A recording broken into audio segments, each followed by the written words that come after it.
The broadcast is now starting. All attendees are in listen-only mode.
Good morning, folks.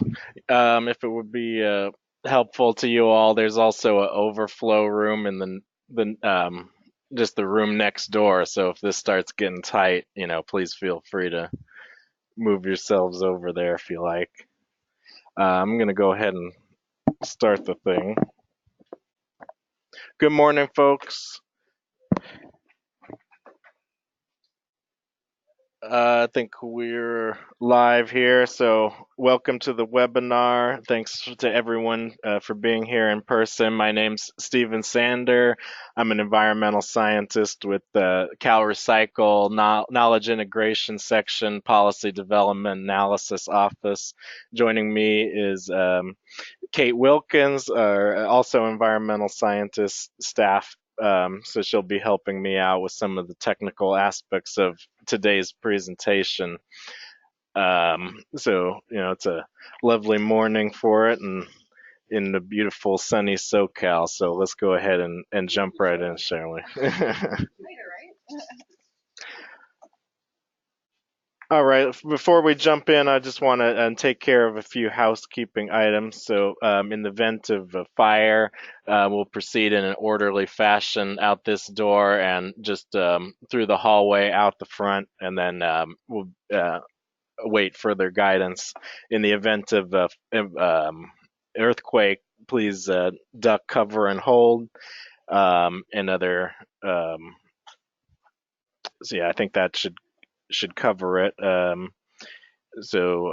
Yeah, this meeting will be recorded, posted online as training material, so please do keep that in mind. Restrooms are going to be just across the hallway over there. We'll talk about some workshop guidelines and best practices for connecting with us remotely this morning, and just a very brief disclaimer. Please hold your questions until the designated Q&A portion of the talk. We have a lot of material to cover, and I really want to keep to the schedule. There will be plenty of time for Q&A once I'm finished with each respective section. In this instance, if you're in the room, I'm probably just going to paraphrase what you have to say into the microphone for the webcast participants, since we don't have any roving microphone capability. You can also email the inbox, or as a backup, you can look at you can ask questions into the chat, or the questions function, or the chat function of the GoToWebinar. Kate is watching that, so we will be monitoring that. But that's sort of the best way to communicate with us here this morning. I'm going to go over that in some detail in the next slide. But just remember to please listen actively and try to understand where folks are coming from with their questions. And at least for the duration of these proceedings, please treat others the way they want to be treated, because we're here to learn and cement our understanding of the regulations. So for my webcast participants, welcome. Thank you for taking the time to join us. Please send your questions, as I mentioned, to the mailbox rdrs@calrecycle.ca.gov, directly related to the material being covered. And if it is sufficiently related, we'll try to answer it right then and there. If it's a little bit tangent or off subject, we may hold it until another portion of the talk, or until the very end, or if it's super in the weeds, we will follow up offline. But we just want to continue to basically just go over the material being presented, which is in this case related to the reporting requirements. So in a perfect world, I wouldn't feel obligated to do this, but out of an abundance of caution, I just want to make a few things clear in relation to the contents of this workshop. Firstly, we're not attorneys, and this is not legal advice. Even though we develop the regulations, we may very well say something that may not correspond to exactly with the regulatory requirements, or may not pertain to your specific circumstance for other reasons. So, please understand that mistakes may happen. These rules and their specific application may get complicated. So, please give a little latitude for me, and make some allowances and a little bit of room for error. Like I said, and I've continued to maintain that these workshops are not necessarily, they shouldn't necessarily supplant your own read through of the regulations. As businesses, um, you know, uh, we want to try to form a relationship wherein, we're going halfway to provide the training material, but it also behooves the regulated community to make their best effort to understand and engage with the material as well. And after all, it is ultimately your responsibility to determine whether you have a reporting obligation, what that looks like, and preparing and submitting the quarterly reports.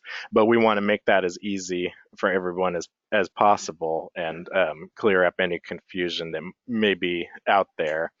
So, yeah, with that in mind, if the regulations do at some point change in the future, we'll make every effort to advise the regulated community and provide additional training in that with regards to those aspects. Without further ado, let me provide some learning objectives for the workshop. So by the end of the workshop, you should be able to go back to your company and tell them that you know how to do the following three things. Number one, I know what information I need to record pursuant to our DRS reporting. Number two, I know which measurement methods are acceptable to CalRecycle for data points such as tonnages, source sector, and material type. And lastly, I know what the reporting requirements are for my specific reporting entity or entities. So we'll have quite a bit of time this morning. Taking a look at the agenda here, we'll want to we're going to take our time and cover every single reporting entity types outlined in the regulations. So for those at home, the bulk of what we're going to be referencing today is the newly approved recycling and disposal reporting system regulations that's found in Title 14 California Code of Regulations, sections 18815.1 to 18815.3. And that's going to be a new Article 9.25 of Chapter 9 of Title 14. So these regulations were implemented over the course of about 3 years of, really intense discussions with the industry, going back and forth over both the informal and the formal rulemaking processes, in consultation, with industry partners. In early March, the new regulations were approved and have gone into immediate effect. So we have folks with a reporting obligation should have already registered in our DRS as of May 31st. So we provided a little bit of extra time to allow folks to get sorted with that. So we've had several previous workshops outlining sort of who's in and who's out of the regulations. We've talked about, for each reporting entity type, what are the sort of thresholds or limits above which reporting is required, or based on the materials that you handle. So if you are unsure at this point of whether your business facility or operation has a reporting obligation, I'm pretty confident that we've covered a lot of some of those topics already. And if you haven't done so, I would urge you to go back and look at some of the previous workshops to assess, make that determination. We also have a tool on our website that is basically an automated sort of procedure form that will allow folks to get a better understanding of what their reporting obligations might look like. So that all that information has been available on the website for several months now, and so we're kind of building off of the knowledge that it has kind of already been put out there. So let's see here. With regard to time, we're about right on schedule here, so I want to keep it moving. For the next over an hour and a half, we're going to be taking a look, basically very systematically, very methodically, going over each reporting entity type corresponding to the specific sections in the regulations.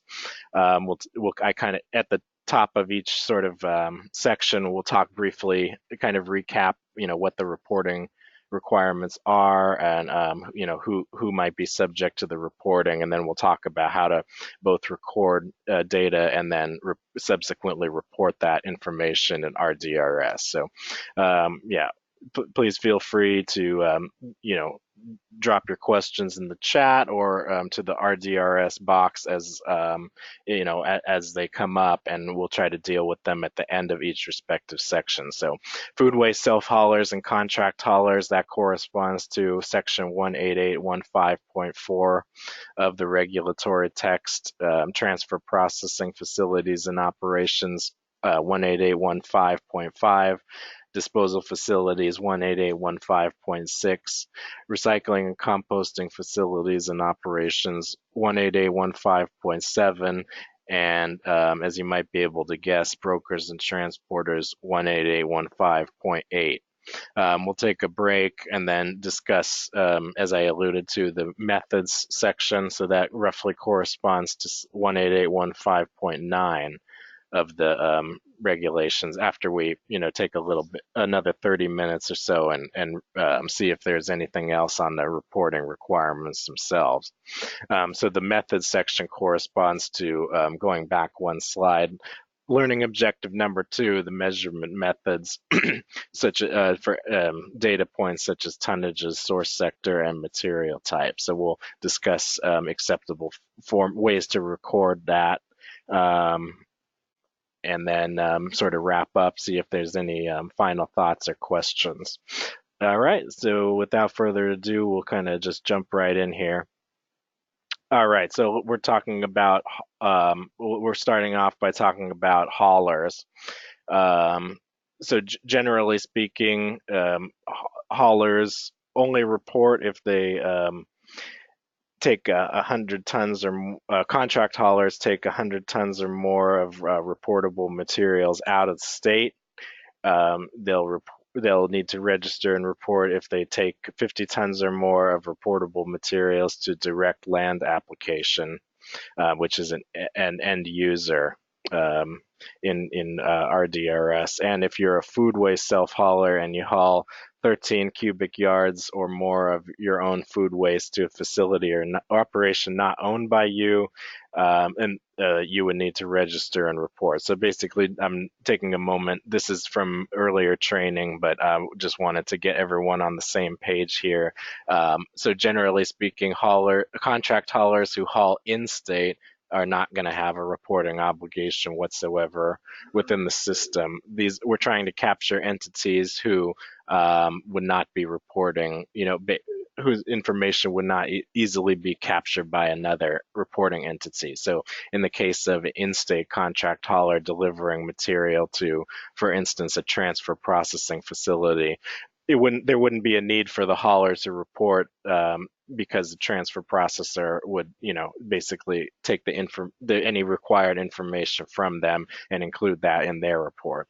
So all thresholds going forward are going to be for reportable materials and on a per quarter basis unless specified otherwise. So that basically, if everybody's clear about that, this defines the landscape of the haulers who would be subject to the reporting requirements of RDRS. So haulers you can find a little bit more information about this in the registration section up here, and the haulers are subject to the reporting requirements of section 18815.4. Jumping right in here, basically what we're going to do for the bulk of today's presentation is it's in tabular format, like so, kind of a Excel kind of a spreadsheet kind of thing. So the leftmost column corresponds to whether it's inflow or outflow, meaning reporting on material that's either coming in or leaving the facility or operation. The in-state, out-of-state, that basically constraint for each flow. For it could be a little bit different for flows of certain materials streams, in state and out of state. So we've broken that out in cases where there is a little bit of difference there in terms of the reporting.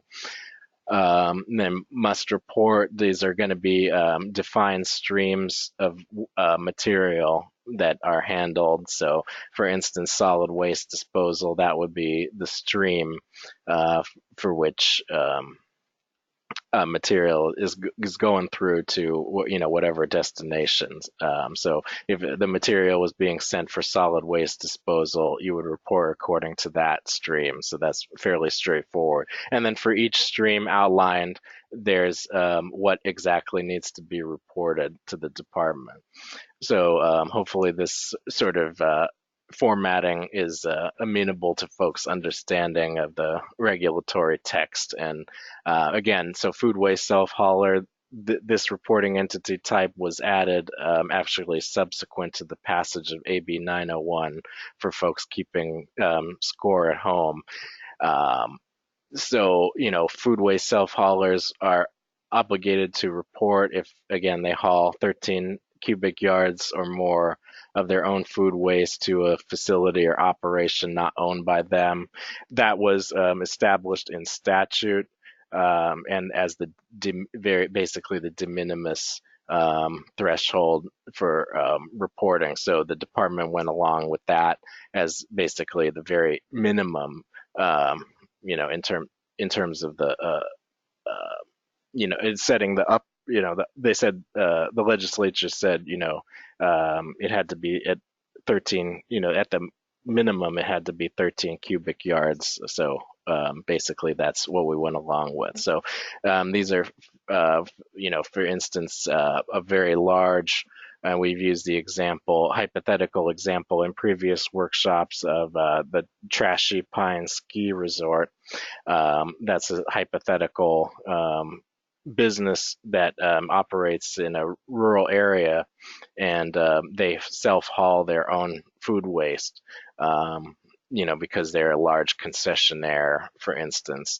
So they have a lot of food waste, and they self-haul that. So according to the legislature, and that needs to be reported in RDRS. So in this, we'll basically just run through the table from top to bottom and talk about each of the streams as they're sending it and what's required. So this is a little bit condensed down to kind of the most important pieces of information. So I'll try to break it down as best I can for folks and give sort of real world examples wherever possible. So taking a look here, we have a food waste self-hauler that is taking that material and basically sending it to the landfill, solid waste disposal. So that what information is required to be reported to the department. Well, they would need to register and then report the tons that they hauled on a quarterly basis by material type. So that's going to be food waste, and RDRS number and contact information of the receiving facility for which the solid waste was sent for disposal.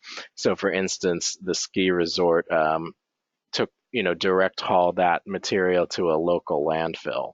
That would be an instance where is a stream of they're sending solid waste for disposal. So they would need to report, for instance, 150 tons of food waste was sent for disposal to, Joe's landfill RD number 10050, for instance. Um, Now, just to preview sort of how that will work in the system, if you're unsure of the receiving facility's RDRS number, there's a way for you to look that up. So you would just begin typing the name of the landfill, and it would autofill the rest of the information. Just to kind of back up here, food waste self-haulers, since they're self-haulers, they don't receive material. So by definition, they're only going to report about what was sent out, basically. In terms of the reporting for food waste self-hauler, it's going to be fairly straightforward. There's only going to be, one, two, three data points, maybe max, for in terms of this. So we're not going to, it's not going to be all that complicated in terms of filing a quarterly report. Sorry to get ahead of myself. Let's just move one down to recycling and composting. So this is an instance where the ski resort elects to send that food waste, let's say it's to a composting facility or operation nearby them. So they would indicate that they sent 150 tons of food waste to and RDRS number and contact information of that receiving composting facility. And that would be, again, on a quarterly basis. So for the tons hauled during that quarter to recycling and composting, that's essentially the extent of the reporting. Now, let's say that they send to two different composting facilities. You would need to indicate the tons sent to each of those facilities. So this, just for future reference, it wouldn't ever be the case where you would report sort of the aggregated tons sent to all facilities. You would need to report for each facility, for each stream that material was sent. So just want to make that abundantly clear for folks. Now, I'm struggling to come up with sort of a real world scenario where this would happen, but if by somehow if they sent the food waste to an end user, for instance, a manufacturer that takes the food waste and turns it into, I don't know, some kind of new food, Soylent Green or something, they would basically report they sent 150 tons of food waste to that end user category and this was left off, but it would be by region. And when we say region, just for future reference, it's either the county in which that end user is located, the state, or the country. So that's essentially what we're looking at. So just to back up and provide the full sort of reporting on this, it would be 150 tons of food waste sent to end user manufacturer in Stanislaus County. So that would be the extent of that record or data point for that material flow. So that covers in-state. I'm just, if you wouldn't, yeah, right after this slide, if you don't mind. So thank you. So out of state, so if it's going to an out of state landfill, let's say they're located in Wairika and they go across the border to Oregon to dispose the food waste, it's exactly the same tons, by 150 tons of food waste sent to Lockwood landfill, for instance, and that you would provide, they don't necessarily have a RDRS number because they're in Nevada, but they would be sort of assigned either like a placeholder number, or you would just their contact information would be basically provided at that point. Let's say they're sending it to an out-of-state composting facility. Well, it's not the case where they have to provide the end user category. You would just indicate that it was a recycling and composting outflow, 150 tons sent to Oregon for recycling and composting. That would be the extent of the reporting on that material stream. Um, Now, uh, let's say they go to Oregon and make Soylent Green out of the food waste. They would indicate 150 tons, yeah, sent to, basically the same end user category, manufacturing in Oregon. So that would be done again for each stream and for each facility, for which material was sent. Yeah, let's go ahead with your question, sir. Oh, sure. So end user, thanks for the question, is a person who uses intermediate products to, basically make a new product. Intermediate products would be, and we have a list in the regulations, but it's basically, the constituents of recyclable material. For instance, plastic pellets, plastic flake. If you manufacture that, you would be a recycler. But if you use the plastic flake to make a new product, you would be considered an end user for that material. So that is kind of like the final closing the loop, the last leg of the loop, and making it remanufacturing. The what we all uphold as basically, the best part of recycling. Making it into a brand new product. So that's what that would be, end user. Yes, Larry.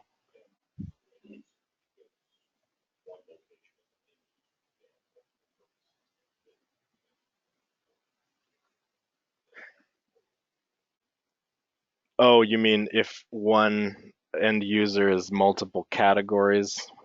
Oh, yeah. Actually, that's a really good question. Um, so I think you would just do your best to say, what you thought it would be. I would say just pick one end user category. But we can follow up on that. Yeah, I think that's important. Yeah, I think Larry's question was about what if one end user does multiple different things with it. For instance, they um, you know may remanufacture or the product into a brand new product, but they also, for instance, a fuel consumer or a material consumer. So we'll investigate that and get back to you on that. But uh, that's something I hadn't really thought of to this point. So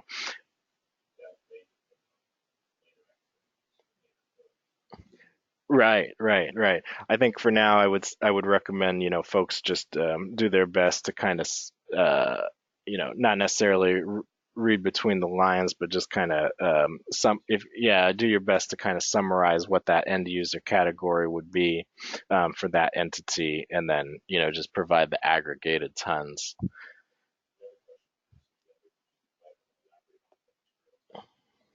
Oh, sure, yeah. Yes, Larry also wanted me to talk about what exactly material type means. So we'll cover that in the methods section a little bit later. But yeah, essentially, generally speaking, whenever a facility or operation sends material that's not solid waste, you would need to record and report that to the department at the level of segregation at the time for the time at which the whatever material it was, was sold or transferred. So how basically however you marketed the material, you would report it as that material type essentially. So for instance, if you make 3 through 7 bales and that's how you sell it, or 3 through 7 grade A or something like that, and that's how you sold it to somebody else, that's how you would similarly report it to the department. It wouldn't be the case that you would need to further categorize or characterize material that you handle explicitly for CalRecycle purposes. That's not the point of this. However the commodity or material was marketed at the time of sale or transfer is how we want it to be reported in the system.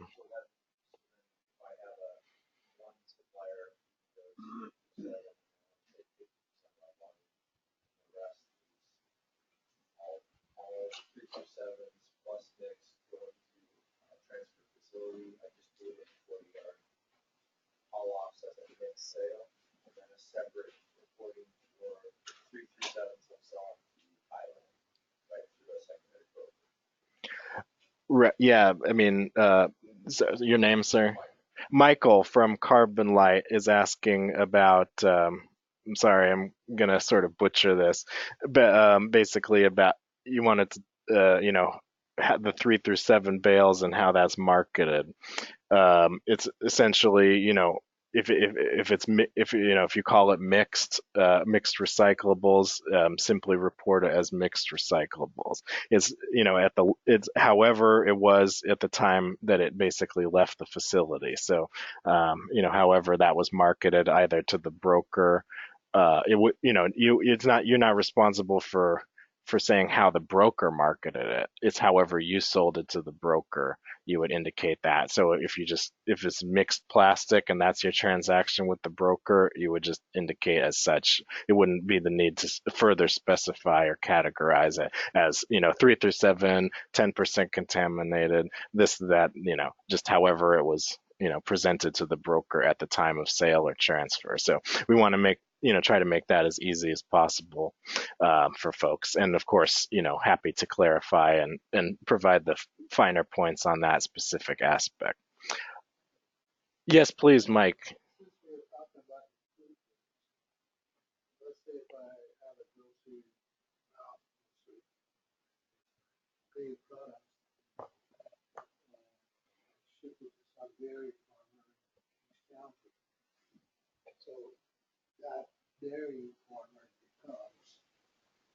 They would be a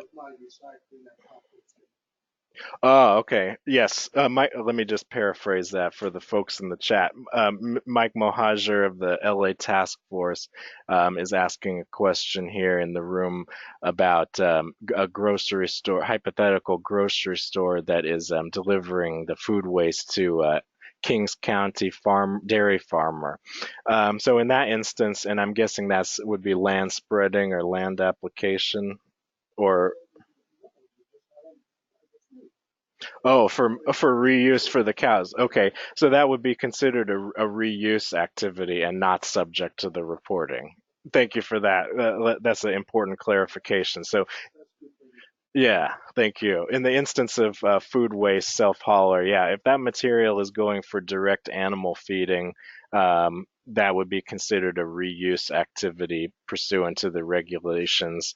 And reuse is generally not reportable in the system, so that wouldn't need to be included. If the grocery store only did that as an activity, they wouldn't need to even register in the system.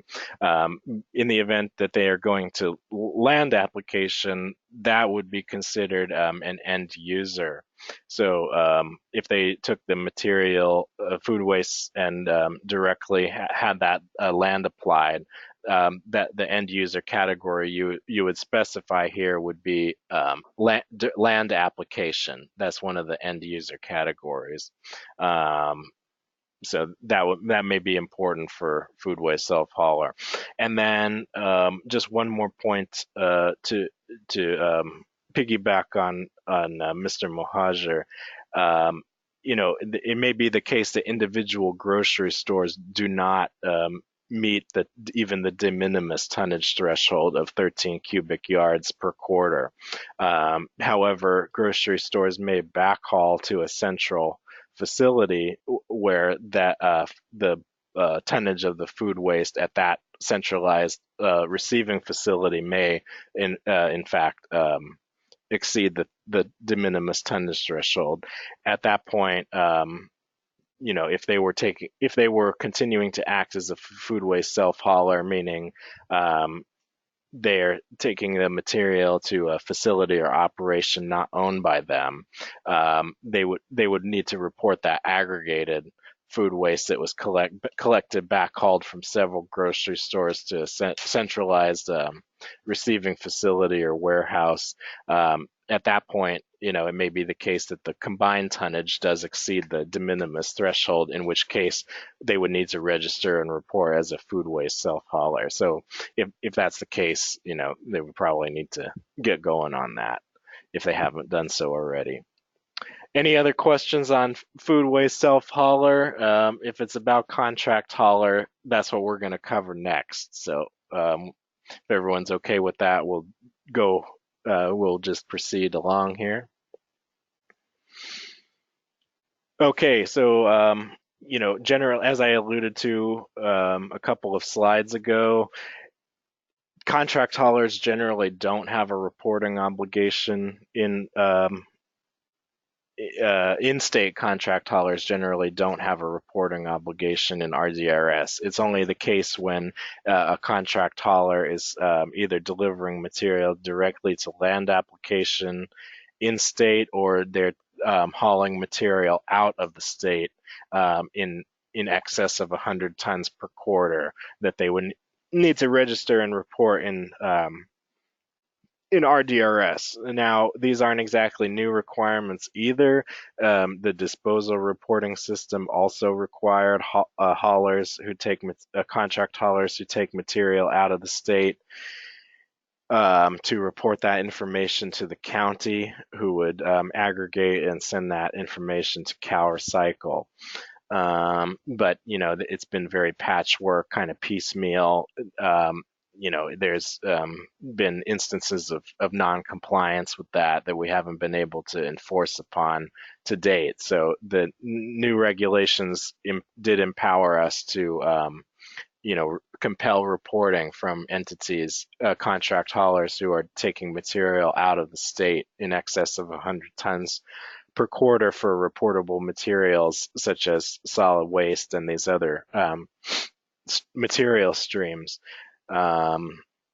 So, this will involve direct reporting to CalRecycle and will necessitate the contract hauler registering and reporting in RDRS, being assigned an RDRS number, filing a quarterly report for all quarters for which, the de minimis tonnage threshold was met or was exceeded. So, let's just jump right in here to the table.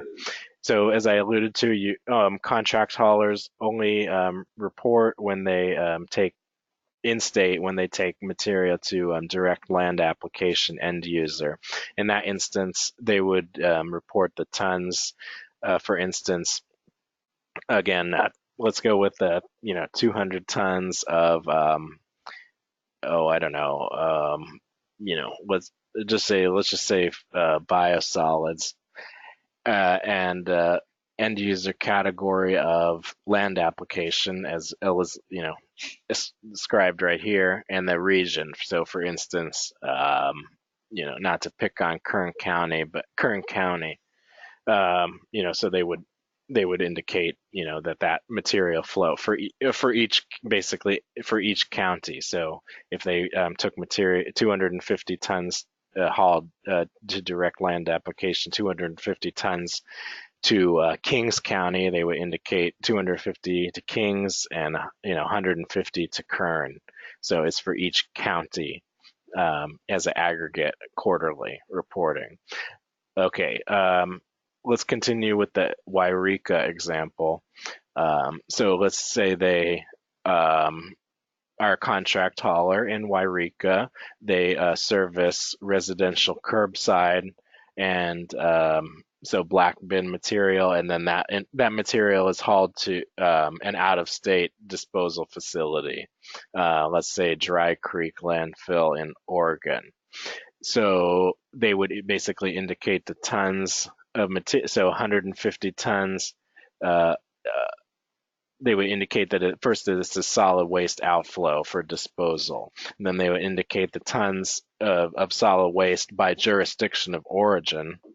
So by jurisdiction of origin, we mean the place from which, the material was initially generated. So let's say if they were a contract hauler in Wairika and they service residential black bin, they would, unless they picked up from, another jurisdiction or the county unincorporated, it would be assigned as 100% Wairika.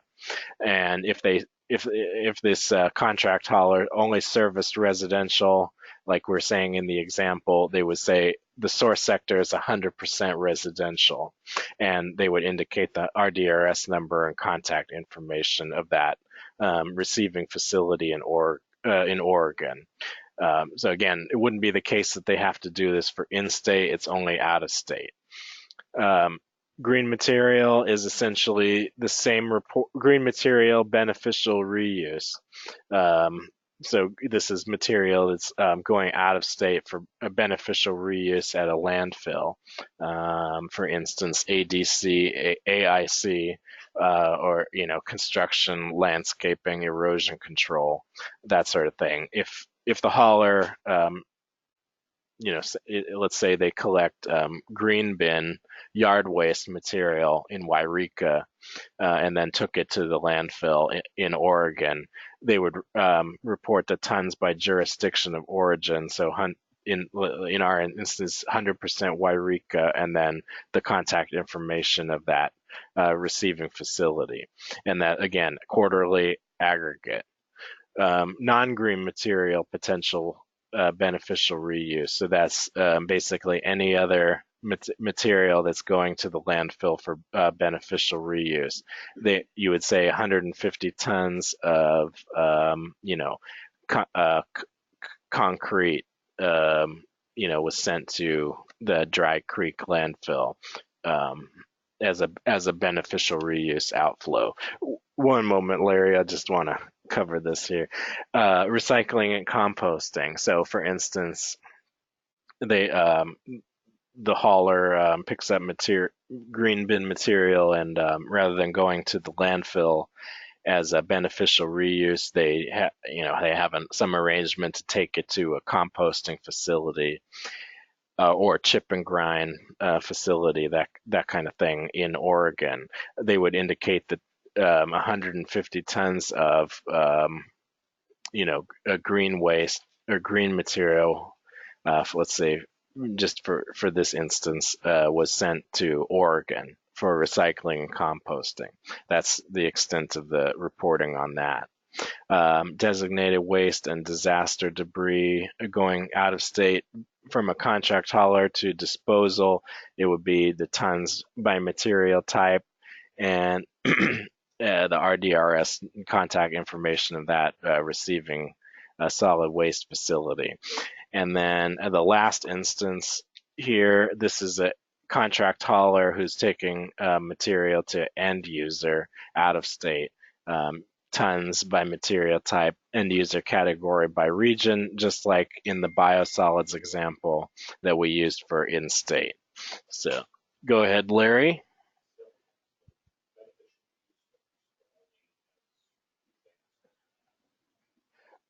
Uh,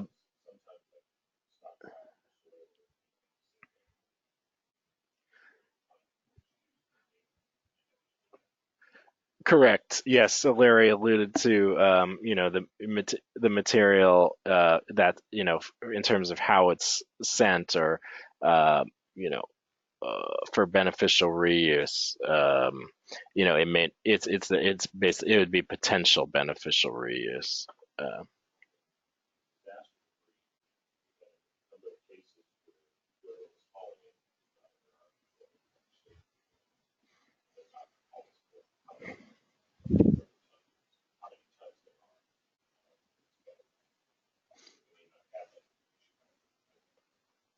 okay. Yeah. Larry also alluded to in terms of disaster debris, the it may not always go out as such, or it may be you know, uh, under state control.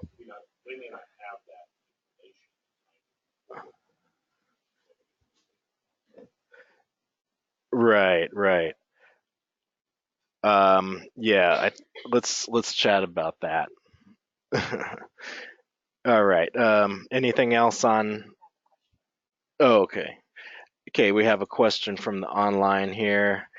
We are looking at bringing wood chips from a chipping plant up to a cogen plant in Nevada. Would this be an out-of-state end user? And that's from Rebecca in accounting at some organization that we don't know. Well, Rebecca, it sounds like that could be considered a fuel consumer end user. I'm not aware, I'm not aware of every specific circumstance or, what exactly that process looks like. But that would be an instance of potentially yeah, you would indicate you sent 150 tons of wood chips to an end user fuel consumer in Nevada. That would probably be the extent of the reporting if that were the case. So thanks for the question. Anything else in the room on contract hauler? All right, I'm going to move forward here. So this is probably our most significant in terms of the reporting requirements for the transfer processing facilities and operations.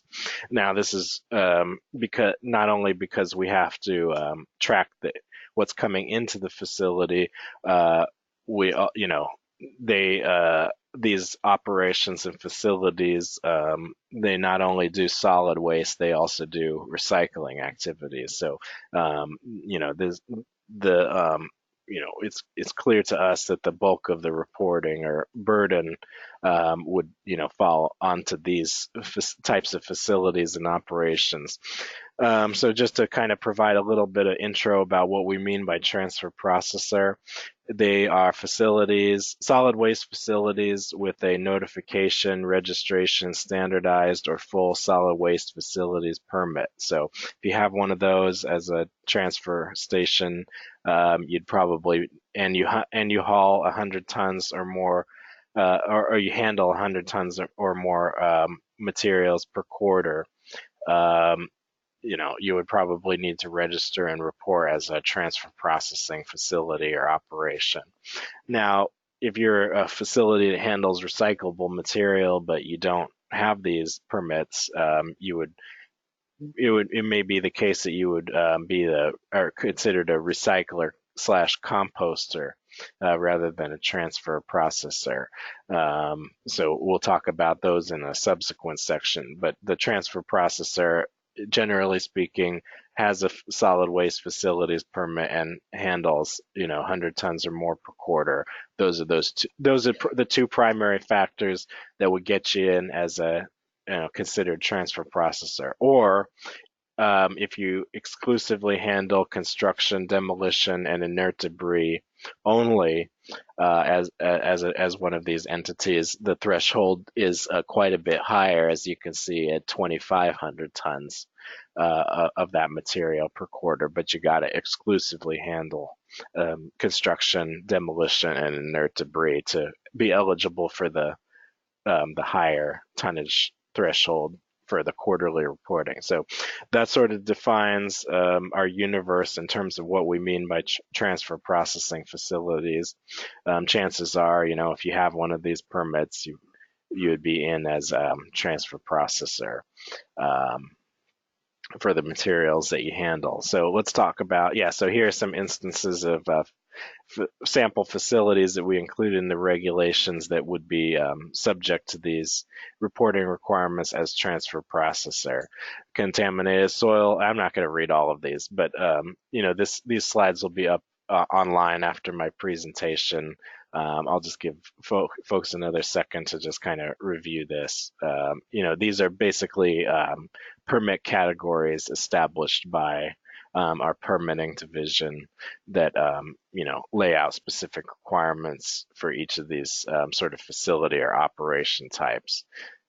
So here are some more instances of what we mean by transfer processor. So if any of these apply to you, please, listen up, because that's what's coming. All right. so taking a look here, now, um, in the previous workshop, we had some flow charts and whatnot.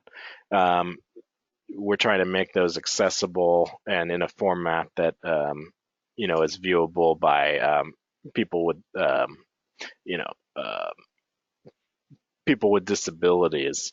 So the flow charts are currently unavailable. So that's why we elected to choose the tabular format to explain this. But breaking this down, so again, at the leftmost column, as I alluded to, that is either inflow or outflow from the facility. So in terms of inflow, that's what this slide is talking about. This is how to report material that's coming into your facility if you're a transfer or processing facility or operation.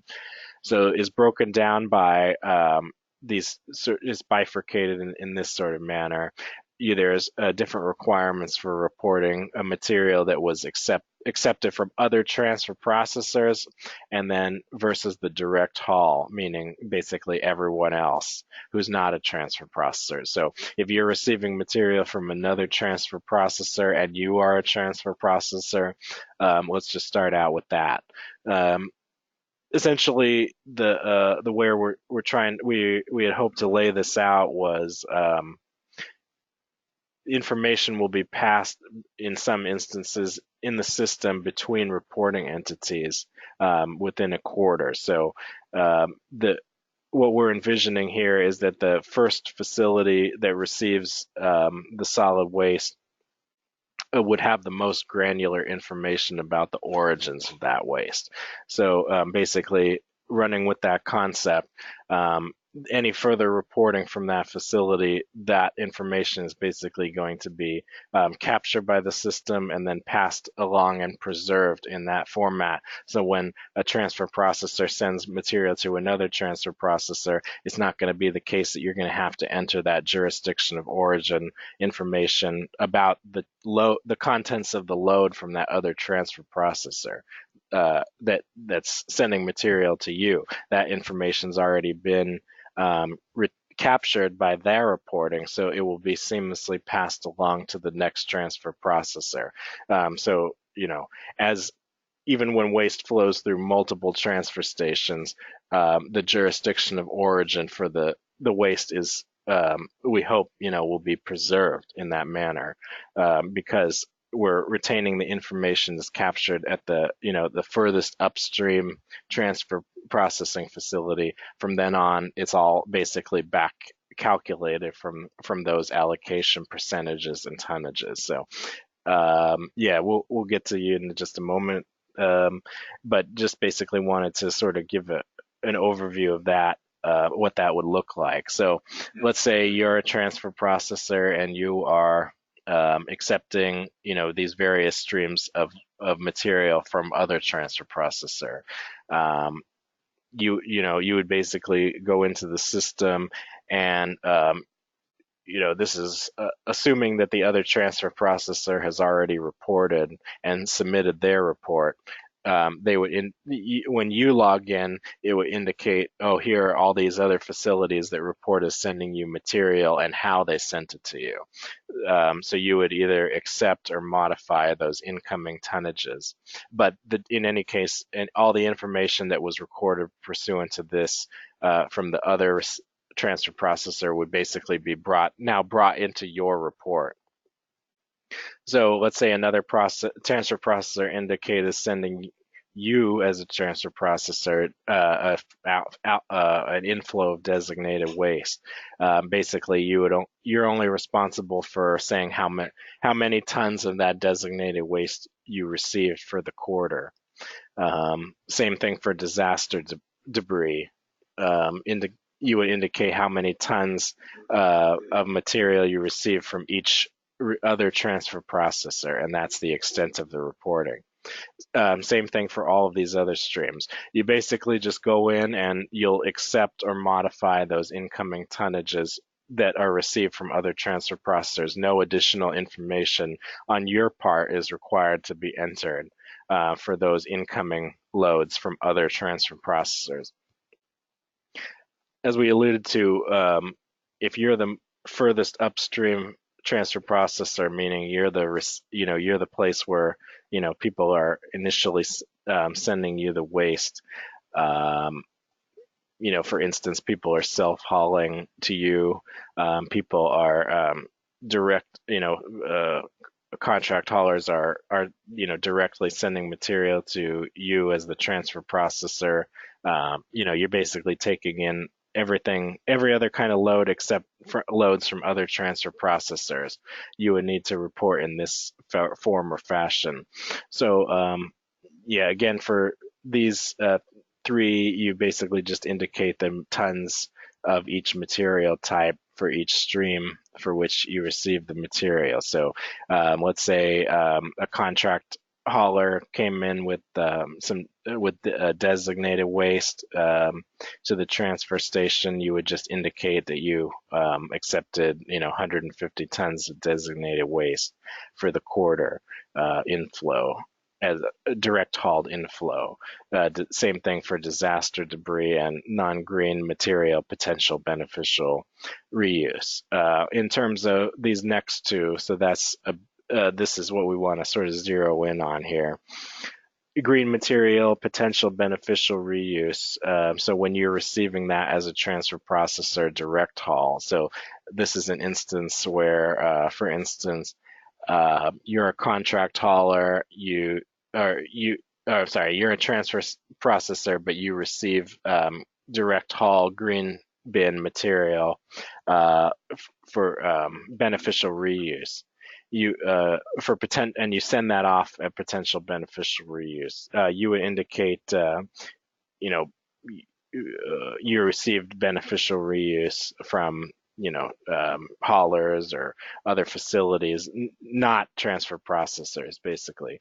And then you would be responsible as the furthest upstream facility initially receiving that material, the jurisdiction of origin breakdown for the green material. So let's say you took in as a transfer processor from direct haul 200 tons of green material for potential beneficial reuse. You would need to provide the jurisdiction breakdown for that in terms of allocation percentages, i.e., where did it come from? So 200 tons of green material, 50% Oakland, 50% Hayward. That would be the data points that you would capture with respect to that those inflow streams of material. Okay, so you initially receive the solid waste. Now, not only would you report the jurisdiction of origin from which you received that, but also the source sector as sort of a quarter. You would need to use some of the methods that we're going to explain in the forthcoming section to record roughly the source sector, and this is only for solid waste received by a transfer processor quarterly aggregate. You would report that the source sector, as a quarterly, basically for all the solid waste that you received, what was the percent breakdown between residential, commercial, and self-haul source sectors. So that's a lot of information. Let's pause a little bit and maybe decompress and see if there are any questions or thoughts at the moment about this recording and reporting of information inflow from transfer processor. I know you had your hand up earlier.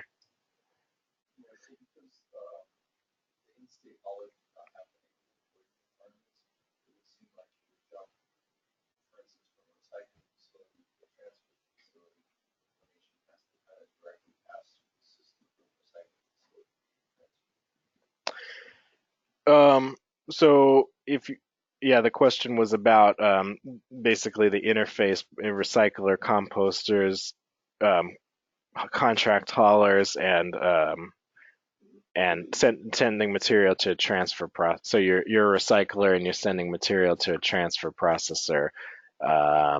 In that instance, it wouldn't the person delivering the material between those facilities wouldn't be a hauler. They would be considered a transporter for that material. And we'll cover the reporting requirements for transporters in just the next couple sections.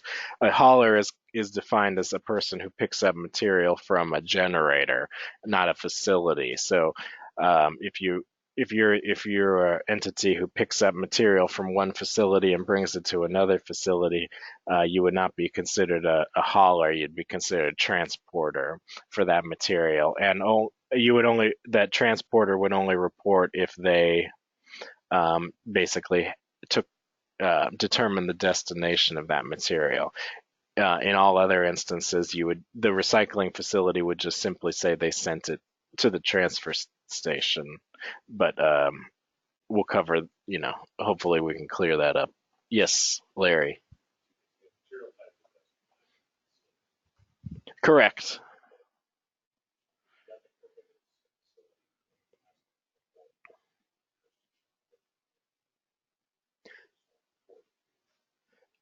Correct. Yes, nothing prohibits a facility from asking for jurisdiction of origin for any of these streams. Yeah, or any of the other information. Um, you know, I, yeah, yeah, that's reasonable. Uh-huh. Right, right. Yeah, it wouldn't be the case that you would be compelled to report that information to the department, however. It's just, if that's how it is, if that's the arrangement with the facility, um, that's how, they have every right to ask for additional information if they so desire. I mean, it's not specified in the regulations, but they could do that if they wanted to. Versions you've got, is there a little more information on the distinction between non-green beneficial reuse and green beneficial reuse? Yeah, non-green beneficial reuse versus green beneficial reuse. Um, let's see. I believe there is the green material has a specific definition in Title 27 of the California Code of Regulations. I think what we're referring to in terms of green material is, yeah, contained within the Title 27 definition of alternative daily cover. So that would be Title 27, Section 20690, B3. So processed green material is what we're referring to essentially in terms of the green versus non-green. There's other non-green beneficial reuse types that are still organic in nature, like compost. But we can clarify further if needed. So thanks for the question. That was from Sarah Trousdale. Okay, thank you, Sarah. Anything else on transfer processor inflows in the room? All right. Now let's talk about what you report when a transfer processor sends that material out of the facility to other facilities or to disposal or to end user.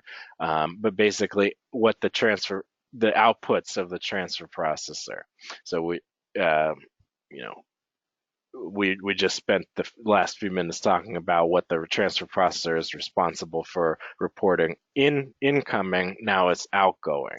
So just want to make sure that's abundantly clear for folks, as indicated in these first two columns here. So we're all on the same page.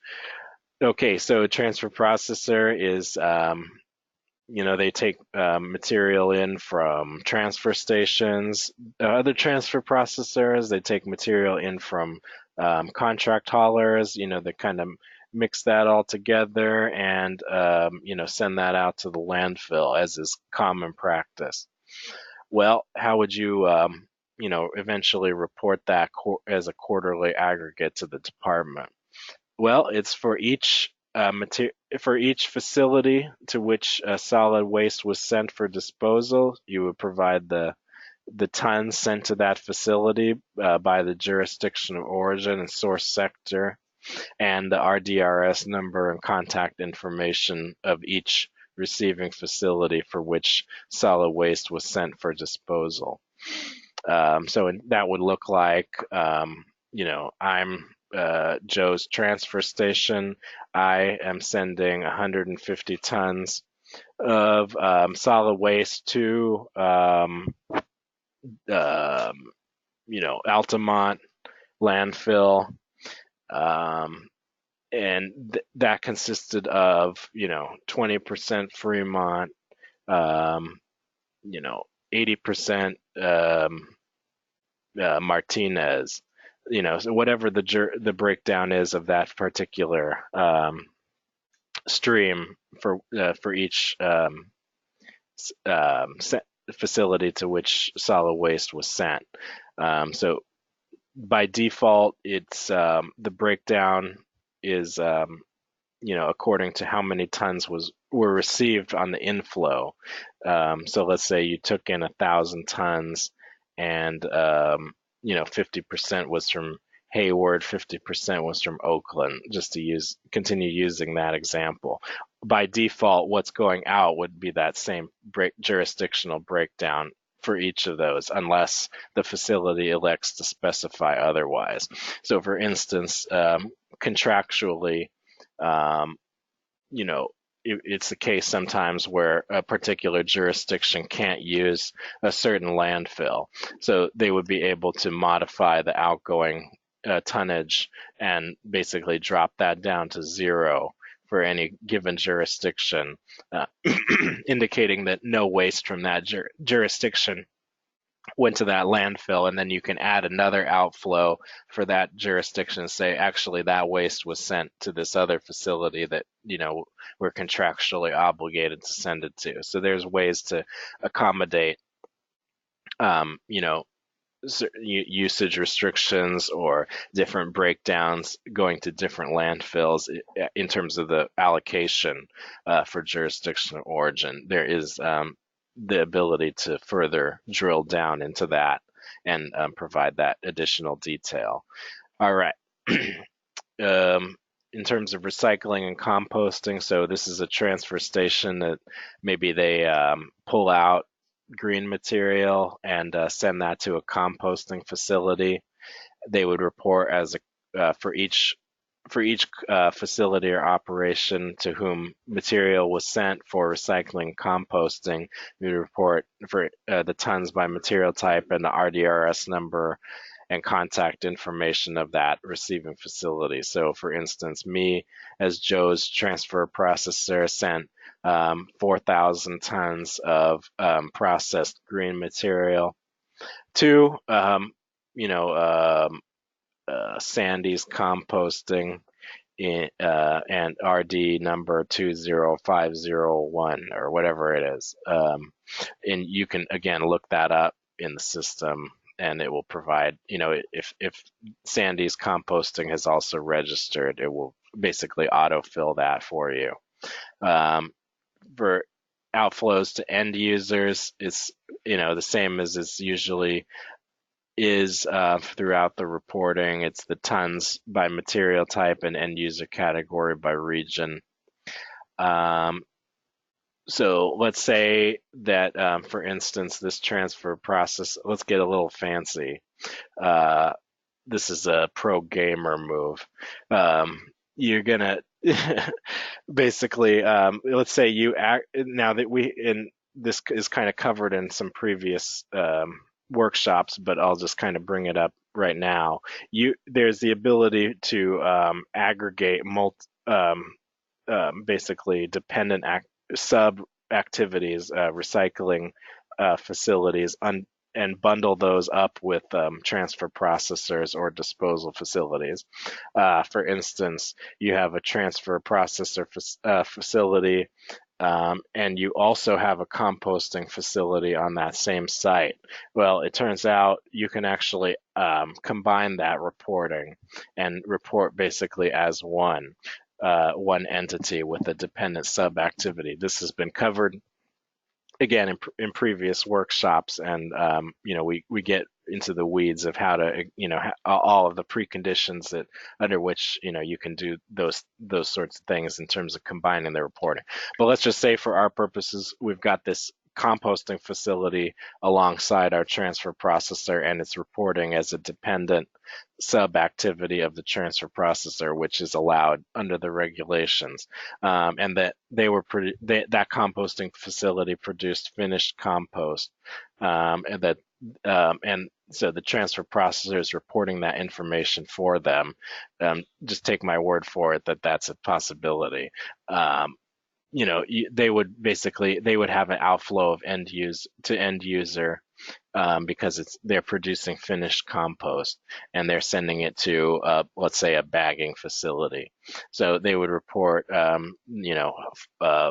380 tons of compost was sent to manufacturing and packaging end user located in Los Angeles County. So if that were the case, that they sent material in that fashion, they would that's how you would report on it. All right. Let's say the facility is sending non-green material for potential beneficial reuse at a landfill. So that, let's say they have some busted up concrete and they use that in terms of road construction at the landfill or something like that. Thank you for nodding your head, by the way. Yeah, so they would indicate that they sent 4,000 tons of concrete to the landfill, and provide the RDRS number of the landfill and say basically what the material type was. So concrete, was an outflow of non-green material, potential beneficial reuse was sent to this landfill. The 4,000 tons of concrete sent to that facility. All right, let's say they send green material, potential beneficial reuse to a landfill. So they use the green material as alternative daily cover at the landfill. They would report the ton. Actually, there's a mistake on this slide. It would be the tons by jurisdiction of origin and the RDRS number / contact information. I do apologize for that. That's the only distinction here, and we'll try to get that updated. And when we put this out for publication, that's the only distinction here, is that green material, potential beneficial reuse, would need to be done by jurisdiction of origin. Now, folks might be wondering, well, why are you calling out green material as the only one where you have to report the jurisdiction of origin? That's in relation to other statute, AB 1594, which prescribes that as of Jan 1, 2020, alternative daily cover green material is to be counted as disposal against a jurisdiction. So, we need a way to basically say where that waste was coming from. Not waste, green material, beneficial reuse, but we need to be able to attribute that to a jurisdiction. So that's why we're asking for, when green material is sent as an outflow, we'll additionally need that. For potential beneficial reuse, we'll need that to retain that jurisdiction of origin information. Just in the event that it does go into the landfill as green material ADC, we'll need to attribute that to a jurisdiction. Okay, so let's say they're sending material to a broker transporter. So this is very often the case where rather than directly sending it to another facility, a transfer processor will look for basically an intermediary or buyer, or they'll work with a broker to get that material overseas or to another destination. And this is in the event that the broker basically buys the material from you, and then you don't know what happens. It's not under your control or your possession anymore. So is very often the case. I don't know, your OCC bales, your mixed plastic bales, you'll go through a broker, and they'll, it doesn't, once, you'll you'll get, payment from the broker, and then basically it doesn't matter to you what happens to it at that point. It's their business. So if that's the case where you're basically selling the material to a broker, um, you're only responsible for telling us that it went to the broker, not anything further than that. Whatever the broker does with that, they'll need to report that, if they have a reporting obligation. But essentially, you're not, it wouldn't be the case that you're like reading between the lines or asking them to say, where did it end up going? You don't have to provide that information. Just that if you sold the material to the broker, you would just provide the tons of each material that you sold to the broker by material type and the RDRS number or contact information of that broker. So the broker will report on the final destination or disposition of the material that they receive and handle and sell. So we'll talk about that in the subsequent section that corresponds to 18815.8 of the regulatory text. So lastly, and usually these are basically taken in tandem, disaster and designated waste outflows. You would indicate that that's the stream for which you're sending that material. So I sent a designated waste disposal outflow to, 400 tons of, whatever the designated waste is, and you would probably need to specify beyond simply designated waste. Sent to whichever disposal facility. I'm guessing it would be a class 2 landfill, because those are the ones that handle designated waste. So you would report the tons by material type, whatever that material is, and then the destination facility RDRS number.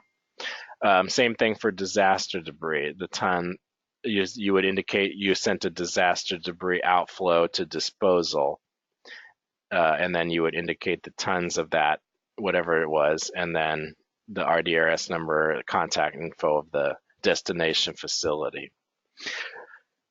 So that's a lot of information again to throw at folks. I hope that there was some clarity or understanding generated. Let's pause a bit and see if there are any questions or things I could clear up. Yes, please, ma'am.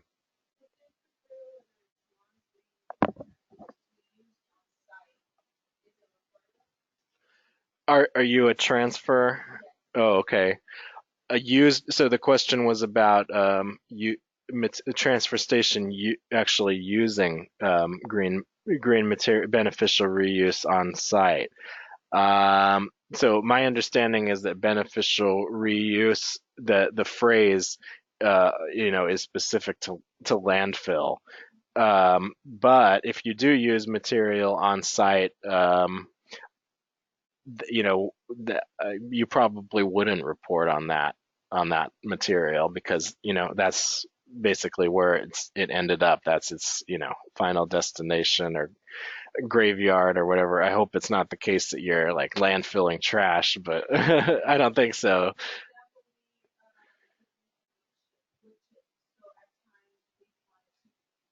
Oh, okay. Oh, okay.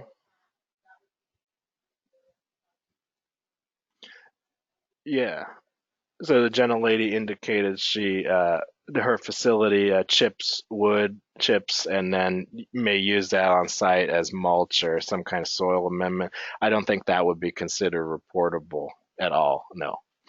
But thank you for doing that. Anybody else have any questions at this point? Oh, okay. Going to the online here, we have a question from Faye Temez.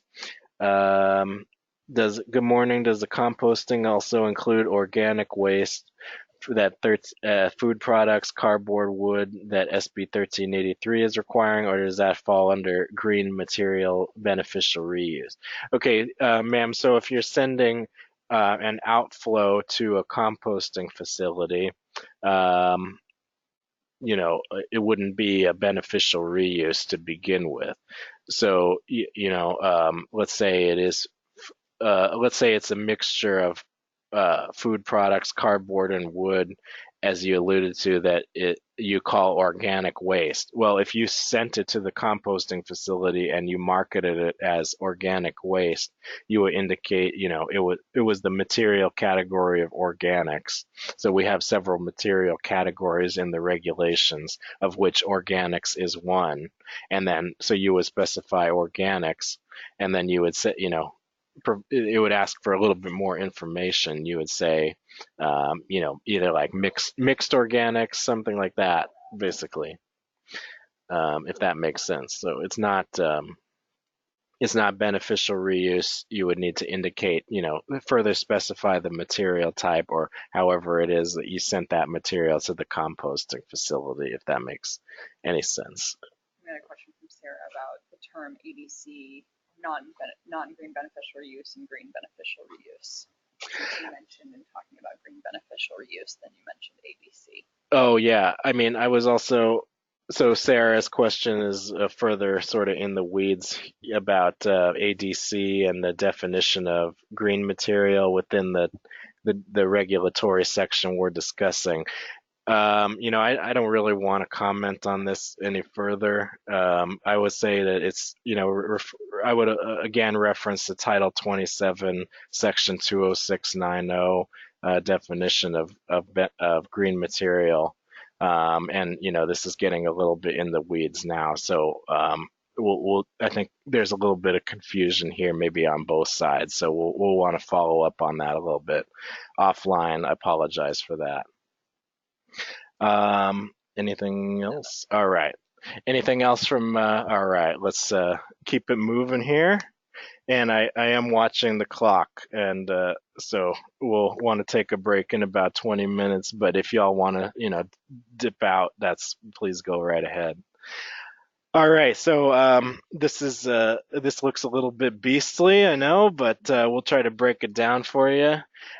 This is basically, as I alluded to a couple slides ago, or maybe even the last slide. I'm kind of getting little bit lost here, but forgive me.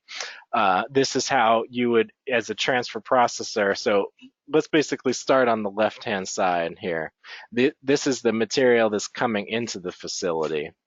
And that can be allocated and sent to these other facilities. And you can, the whole point of this flow chart is to basically indicate that you as a transfer processor have control over which streams of waste was sent to which facilities and that sort of thing. So in terms of tying your inflows to outflows, this flow chart is basically illustrating that you as transfer processor, you have we're granting basically unlimited flexibility in terms of how you want to go ahead and allocate what's coming, the solid waste is coming out of the back end of your facility. So for instance, this is all the aggregated tons that you receive from the direct haul.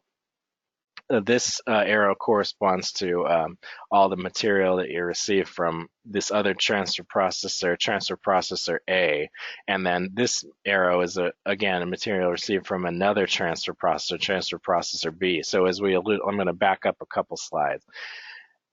It says inflow from a transfer processor, so that's got to be treated separately from inflows from basically that came in as direct haul. And the reason for that is because transfer processor A already provided the jurisdiction of origin for that waste when they received the material and they sent it to you. So that discretely passes, that discrete data point would pass along to the next transfer processor in terms of the allocation. So when this load comes in, it's already got assigned a jurisdiction of origin and breakdown. So it's not the case that you need to further enter that information in again. This information's going to be preserved and basically seamlessly pass through. So this again, just to try to explain this one more time. This has this is going to be an aggregated outflow. So this will be like 400 tons, and it'll already have a jurisdiction breakdown associated with it already, because this transfer processor has characterized that inflow already um, from when they handled the material. So same thing with this. This already has a tonnage and a jurisdiction breakdown associated with it. This is the flow that you directly receive. So you as the receiving transfer processor would need to provide the granularity, a level of detail, because you're the first person, the most upstream facility for this direct hauled waste. So for instance, you combine some of these streams, some of these are discrete.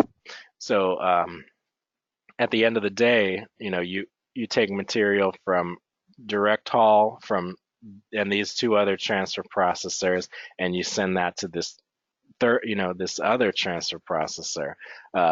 Basically you're responsible for each of these streams to provide the jurisdiction of origin, tons by jurisdiction of origin for each of these outflows. So for instance, this one, transfer processor D, is also getting material that had been taken in from direct haul from A and from B. Same thing with this disposal facility A. They're getting aggregated material from the direct haul, from what you receive from this other transfer processor. Now, this is the exception, though. See, you get material. This is a hypothetical circumstance, but let's say, for instance, you receive material from this other transfer processor A, and you elect to only send the contents of what you receive from transfer processor A to this disposal facility B. There is a way in the system to allow for those kind of circumstances and scenarios, and to modify the allocation percentages depending on whether certain streams you were able to pull out more or less material from them, if the composition of that changes as a result of the processing operations on the site. You would be able to, this diagram is a long-winded way of saying you have the ability to modify the outgoing tonnages based on the breakdown or how you receive the material, be it from other transfer processors or on the direct haul. So hopefully that clears things up a tiny bit. I'm just going to sort of jump ahead here.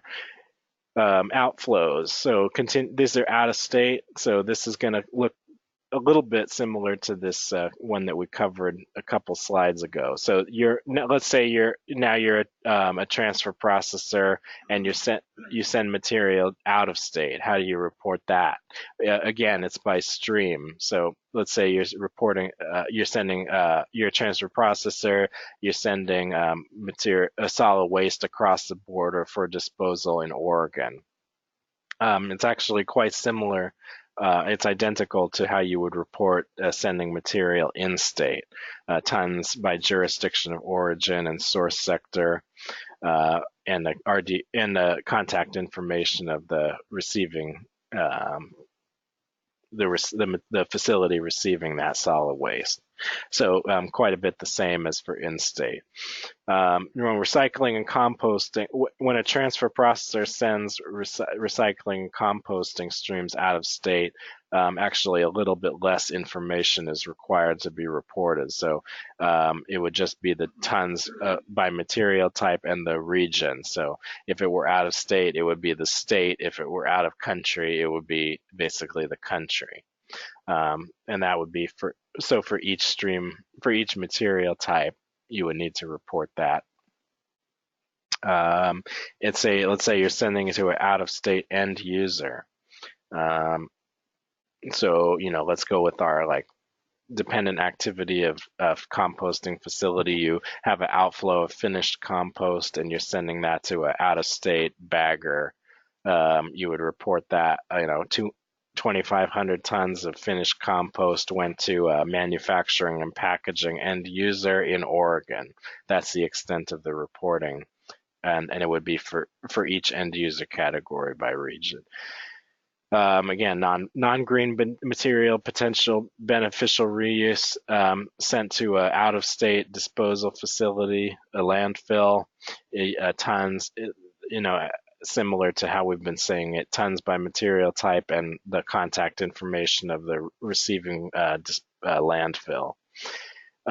Green material potential beneficial reuse. It is correct on this slide, tons by jurisdiction of origin, the contact information of the receiving out-of-state facility that is taking that for use as potentially alternative daily cover green material. They're sending it to a broker, transporter out of state, tons by material type and the contact information of that out-of-state broker. Disaster and designated waste, sending out-of-state, tons by material type and the contact information of the receiving disposal facility. All right, let's see. Questions on anything transfer processor related? Sounds like we pretty much comprehensively covered it. Let's see. Yes, go ahead, sir.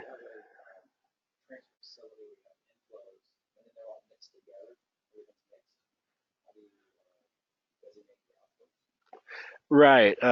So, as I alluded to, by default, the incoming, you'll get the incoming jurisdiction of origin for the direct haul material. The jurisdiction of origin for the material received from other transfer processors is already in the system, so that's passed along seamlessly. So that basically, if you're sending it to this transfer processor C, the calculation is based on the percent of material received. So let's say you got 500 tons from direct haul, and then like 200 tons from the other transfer processors. It would do a breakdown based on the tonnage of this inflow and the jurisdictional breakdown. So it would multiply by the percent for each jurisdiction, and then it would already have that information retained. So it would basically do it as a proportion of the direct haul and the transfer processor, and then it would basically fill in with the jurisdiction of origin. So it's doing a lot of calculating for you to essentially establish what that jurisdiction breakdown is for each sent facility to whom material was sent. And again, as a transfer processor, you're only responsible for getting the jurisdiction of origin for the direct hauled material, and then it'll be the jurisdiction of origin from these other transfer processors will just be back calculated into that figure, if that makes sense. Now, you can optionally elect, if you do have more granular information, to say, no, specifically, I sent 2,500 tons of solid waste to this transfer processor, and I know exactly how many tons came from each jurisdiction. You can override the system's calculations and specify whatever amount you want for each facility. If that's if you keep track of every ton as it moves through, you can also provide the additional detail if you like. So yeah, we've engineered it so that you don't necessarily have to calculate it, but if you do have more granular information about the percentage breakdown, you can elect to provide that. So excellent question. Thank you, sir. What I'm going to do, I think, is cover the, let's see if there's anything. Okay. All right. I'm going to sort of intro this, and then, we'll see how we're doing on time. I may just say we'll take a break. But here are the requirements for disposal facilities. So again, this is I want to make sure we have a lot of time for this, because this is another reporting entity that has there's several data points required to be reported to CalRecycle with respect to this. Not all of which are necessarily new, because disposal facilities have been asked to keep track of what's going in the hole for over 25 years. But there are some changes that come along with RDRS. So and in some instances, even the requirements are going to be scaled back a little bit. So just as an example, it used to be the case that alternative daily cover and alternative intermediate cover had to be assigned. All of those material types had to be assigned to a jurisdiction. That's not going to be the case anymore, only for the green material. So, and in some instances, the reporting requirements are scaled back. In a couple instances, regrettably, there are a couple more data points. I think source sector might be the only one, but that's the only one that's coming to mind at the moment. But so disposal facilities, we recognize that they will have some reporting obligations with regard to this, some new, some already existing, and some scaled back. So again, who's in terms of if you're a disposal facility, you do this, you dispose or beneficially reuse any tonnage in the state of California, and you have a registration, standardized or full solid waste facilities permit to act as a solid waste landfill, engineer municipal solid waste conversion facility, transformation facility, inert debris type A, type B disposal facility, industrial waste co-disposal facility, waste tire disposal facility. I mean, basically all of those have disposal facility in the name. So if you are that, you can probably guess that's what how you need to report. So basically, that establishes, the type of entities that are in our universe as disposal facility. I know there was some confusion about surface disposal at wastewater treatment plants. That's not what we're talking about here, and that's not subject to reporting in RDRS. So for any POTW folks, it's not surface disposal at the wastewater treatment plant. This is solid waste disposal. All right. Let's see how we're doing. Maybe I'll just cover this, the inflows, and then we'll take a break. So again, like transfer processor, the disposal facility is required to report on the material they receive, as well as material that is, for whatever reason, leaves the landfill. I know some of you thinking like, well, why would material leave the landfill? It happens all the time. I mean, landfills serve as like a collection point for all kinds of different things. And then they're sent off because some materials are quite valuable. They can be picked out prior to being sent on the working face, or they may even be recovered from the working face of the landfill and sent off for a more higher beneficial use. So we wanted to account for the fact that they're not material may very well leave a landfill as well as enter it, which seems counterintuitive, but it does happen. So, but this is what we're talking about in this is material that is received by the landfill. So, at least in this slide. So, again, inflows, and this is again bifurcated between material that is direct hauled to the landfill, meaning from haulers, from recyclers, from brokers, from contract haulers and food waste self-haulers, basically everyone who's not, and self-haulers, anyone who's not a transfer processor, and you come directly to the landfill, you'd be considered a direct haul. And these requirements pertain to both in-state and out-of-state So in terms of designated waste, you would report basically just I received 400 tons of designated waste. You don't need to specify jurisdiction of origin or anything. Disaster waste, debris, same thing. You just report that you as the landfill received 500 tons of disaster debris. Non-green material beneficial reuse.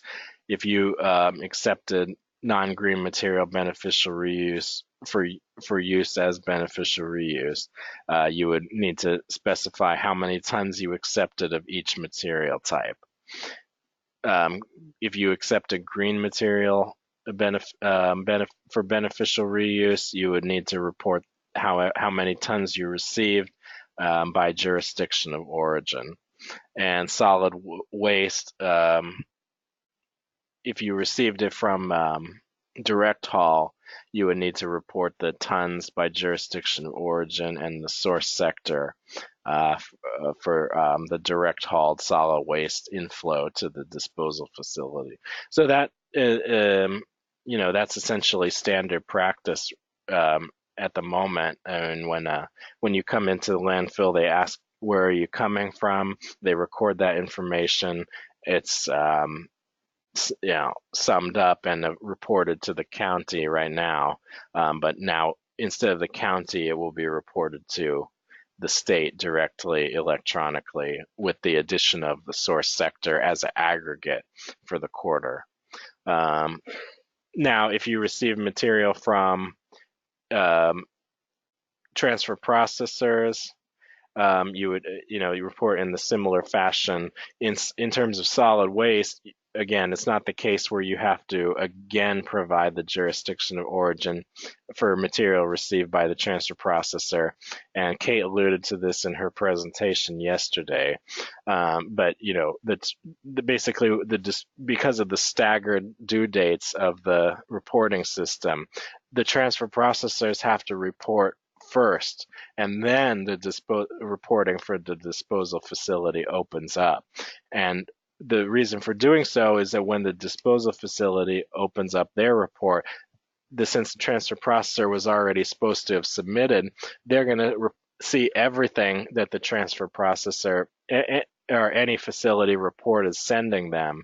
That information will already have the jurisdiction of origin information preserved. So there's not a need to, say, get the report from the transfer processor and then somehow add that, into your own calculations and provide, the jurisdiction of origin.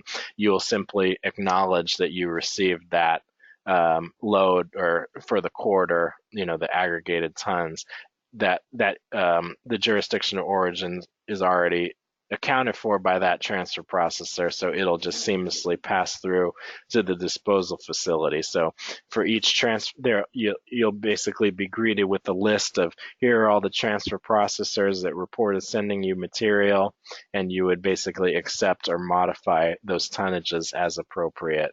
The jurisdiction of origin is seamlessly passed along to the disposal facility. The same thing goes for green material, potential beneficial reuse accepted by the landfill. The jurisdiction of origin will also be passed along seamlessly. Let's take a quick. You come back at 11, so that gives folks a few extra minutes here. But we're doing pretty well, and we'll come back and talk some questions. Come right back. Thank you.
I just realized I had been talking and my microphone was muted, so apologies for that. We are picking back up again. I just wanted to clarify that something from Larry Sweetser is it's not where are you coming from? It's where is the waste coming from? So I was inarticulate about that. Apologies, and now I'm repeating myself for the audience. So, but anyway, we have a question from Marissa Gann over the break, recycling specialist, City of Livermore. She asks, what about residue from a MRF? Does that count as, or is it just direct disposal that should be reported? So MRF residuals would be reported as a solid waste outflow, similar to other outflows of solid waste. Solid waste outflows from a transfer processing facility or operation do require a jurisdiction of origin breakdown. So that would be included in the respective solid waste outflow disposal streams. It would be included within that, and it would be assigned a jurisdiction of origin, the MRF residuals. So, to the extent that it is going for solid waste disposal, which I'm pretty sure that's what she's saying by the question. The second question from her is, can you elaborate on why the jurisdiction is host assigned? Will the host be able to do a disposal modification for those out of jurisdiction tons? So again, with respect to a MRF, meaning a permitted solid a transfer processing facility that has a solid waste facilities permit, again, you would provide the jurisdiction of origin for that MRF residual, so it wouldn't be host assigned. It's only for the recycling facilities that the residuals would be host assigned. I think we've established that to the extent that the facility has more information with respect to jurisdiction of origin, even though we're not required to ask that information be collected. They could provide that information to the jurisdiction in the context of a disposal modification, but we're happy to follow up um, about the finer points of that in the future.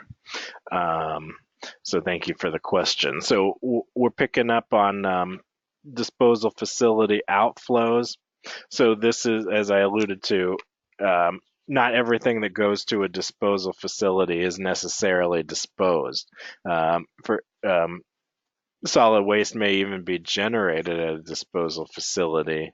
If it's a transformation facility, one of the outputs is, of course, ash. And that needs to be accounted for. So we'll talk about, how to account for each of these outflows from a landfill and what information is needing to be reported to the department with respect to RDRS. So starting at the top here, solid waste disposal. So this is an instance where the disposal facility is more so acting as a transfer processor, and because they're not ending up disposing that waste for whatever reason. So this is a hypothetical situation we don't necessarily expect to occur all that often, but nevertheless, we didn't want to foreclose the possibility that might occur, and so we needed to be able to find a way to include that in our reporting system. So we say that when that occurs, the disposal facility again is acting more so as a transfer processor, and for that reason they would be subject to the reporting requirements for transfer processors, which would be the tons by jurisdiction of origin and the source sector, and the RDRS number and contact information. So if a disposal facility is transferring material to another disposal facility, or maybe even back to another transfer station, again, not likely to occur, but if it does, this is how you would end up reporting that, and it's basically according to the same lines as a transfer processor. Now, I alluded to ash and being generated on site, so not all disposal facilities are landfills, of course. Transformation facilities, also known as waste to energy or incineration or combustion with energy recovery. If they generate byproducts, for instance, ash, and that needs to be accounted for in the system. Those tons don't simply disappear off the face of the earth. So in that event, if they're sending material solid waste that was generated on site, it would be tons by material type, for instance, ash, and the RDRS number and contact information of the destination facility. So if it were a, like a ash monofill landfill disposal site, and they would need to register, assuming they have a solid waste permit, and also you would indicate that the outflow was sent to that facility. All right, so let's say this is common practice for certain recyclable materials to be recovered by a disposal facility. There are certain way, and then sent to another facility for recycling. You would indicate the tons of each material that was recovered, and then each destination that material was sent. So the RDRS number, contact info of that recycling facility. For instance, metals may be pulled out at the face of the landfill. Maybe they'll find a water heater in there or something. They'll pull it out and send that for recycling. So there's a way to account for that. All right. So let's say you sent there for whatever reason. Well, it's not for whatever reason, but let's say that in the similar situation, we have a composting facility that's on the same site as the landfill. That's becoming more and more common, I think. They can report as a dependent sub-activity of the disposal facility, in which case the disposal facility would be indicated as producing the finished compost. So they would, if they sent off finished compost at the disposal facility to end users, they would indicate the tons of finished compost and the end user category, for instance, manufacturing and packaging, if it's a bagger. If people are coming to pick up compost, it would be material consumer end user category, and you can go ahead and aggregate that, the total aggregated tons that you sold on site, and that can be reported as aggregate or a combined data point for the county in which you're located. All of the sales that occurred on the site can be attributed to the county in which the facility is located, for ease of reporting purposes. If they transferred or sold non-green material, potential beneficial reuse, let's say, for instance, the landfill,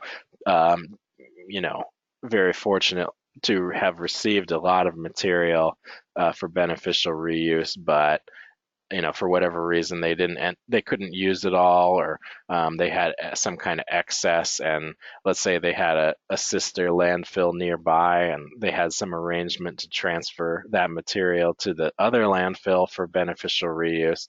I'm not saying that happens all the time, but it's certainly a possibility.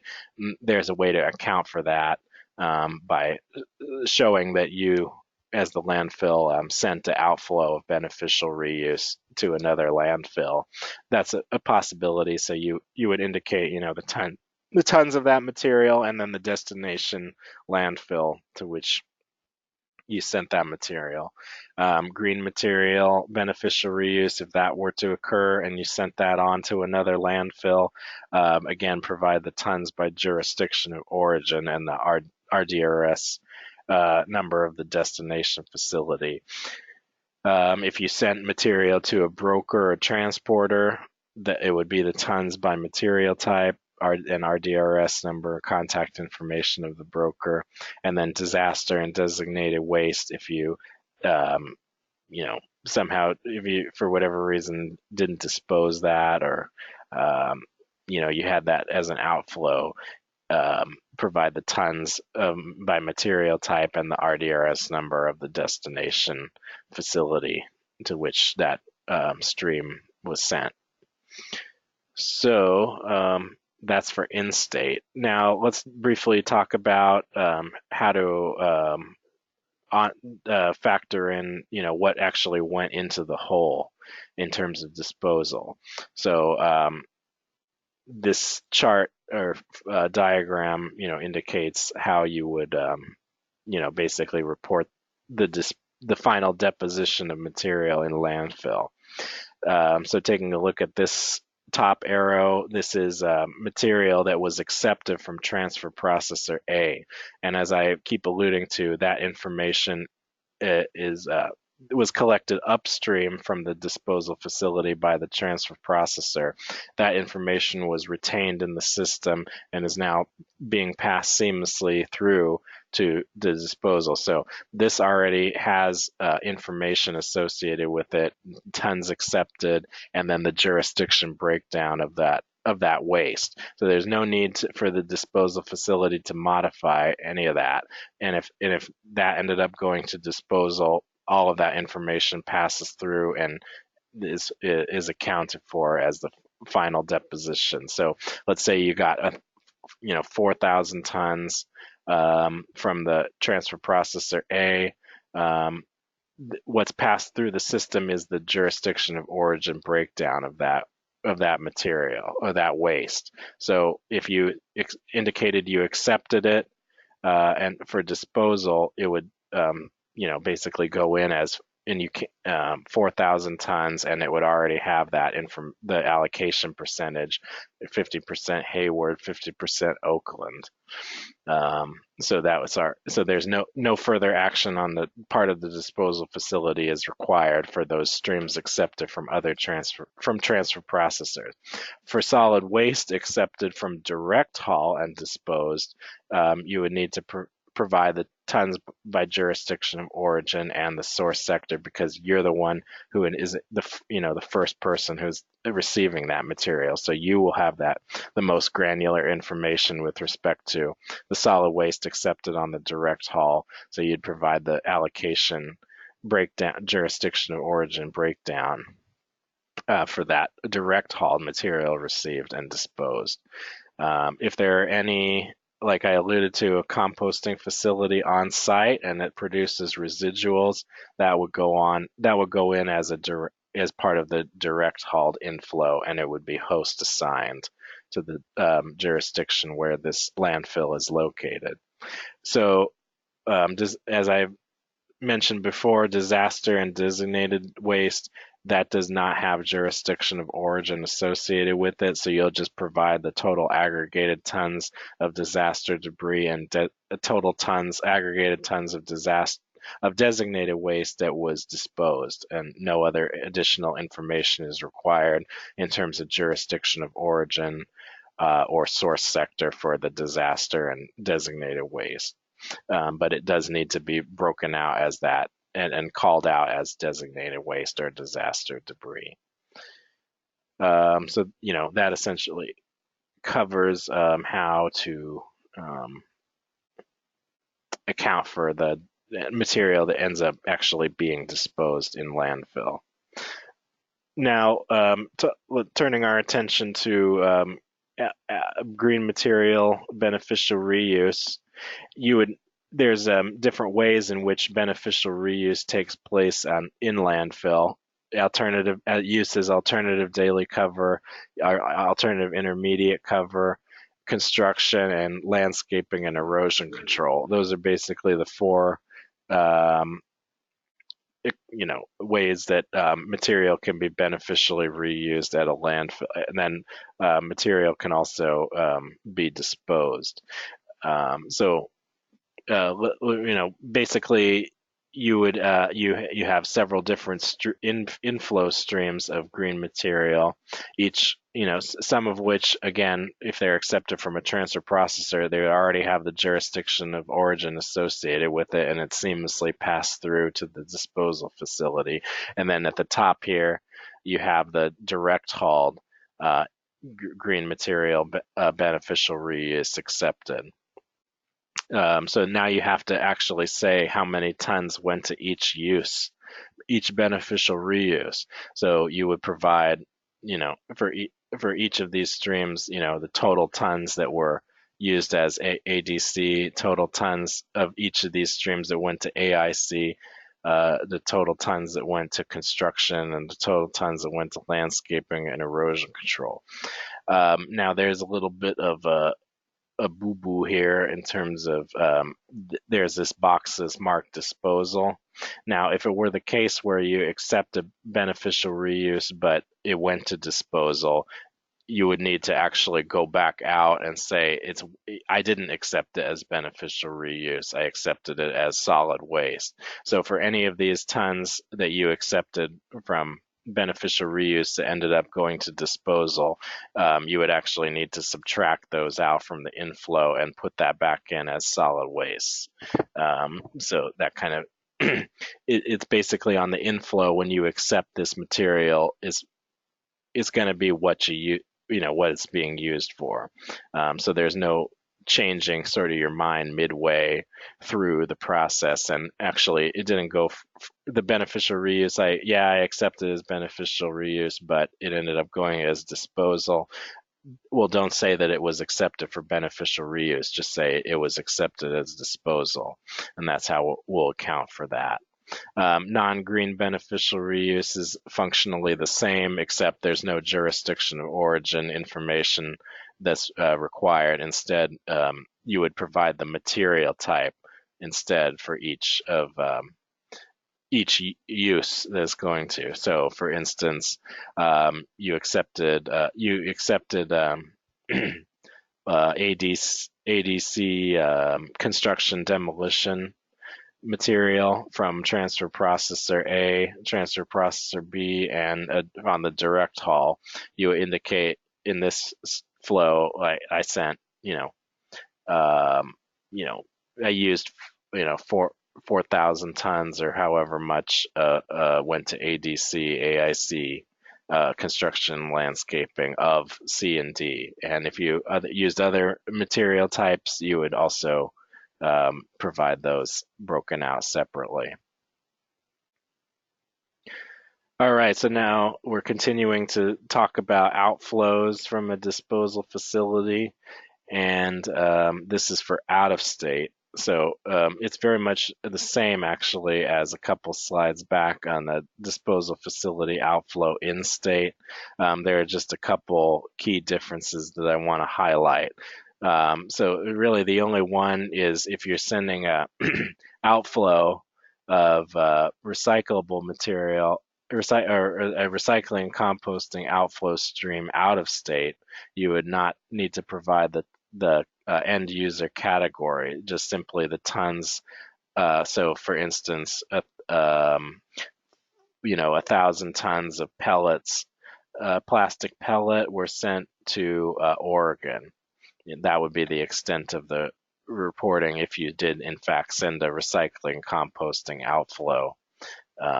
Really, everything else is the same, so I'm not going to go through it as for in-state.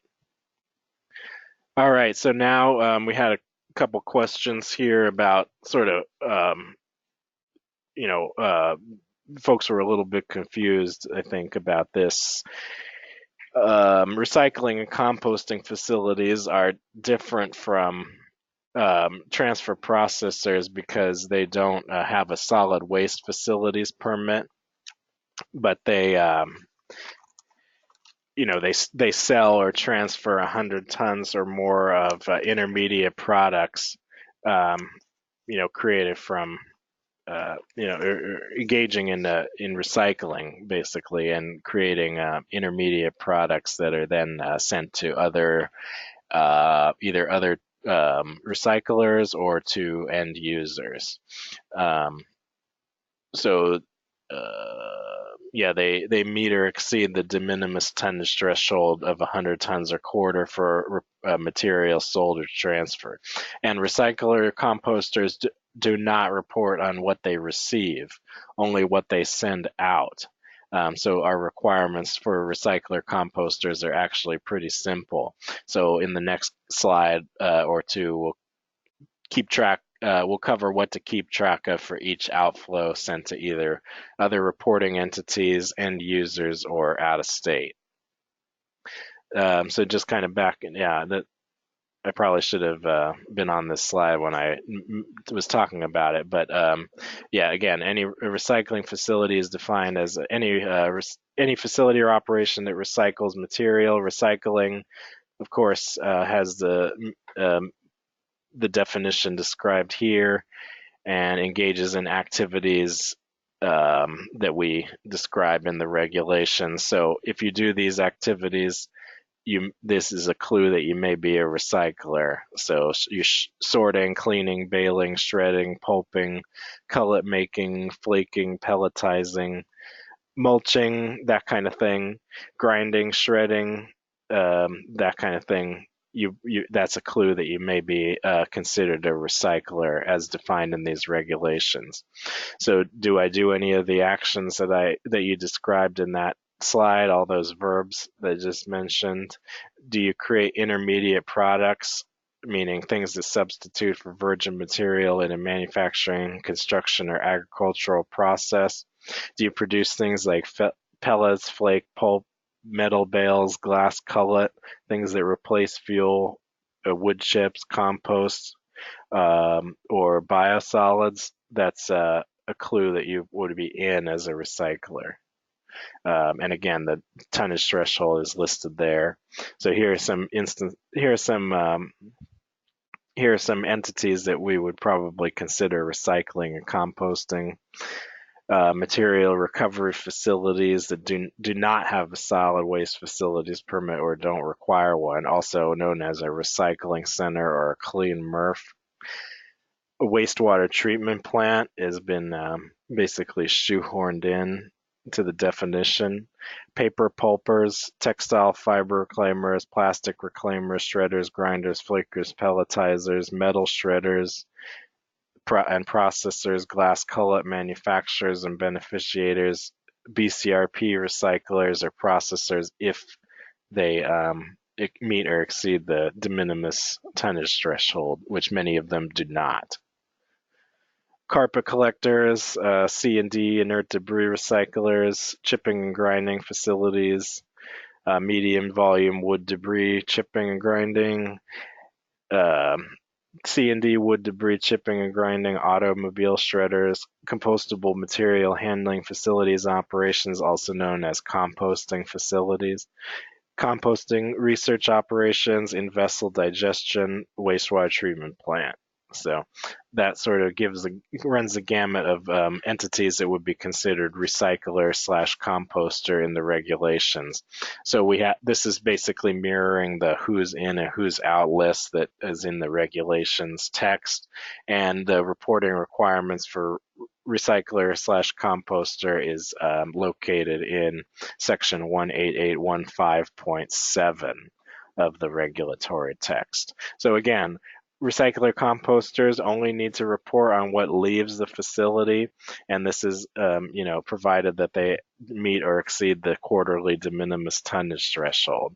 So now, actually, for solid waste, when a recycler sends solid waste to disposal, we would like for them to actually not just say it's solid waste, but actually go ahead and list the material type of that material that's being sent to the disposal facility.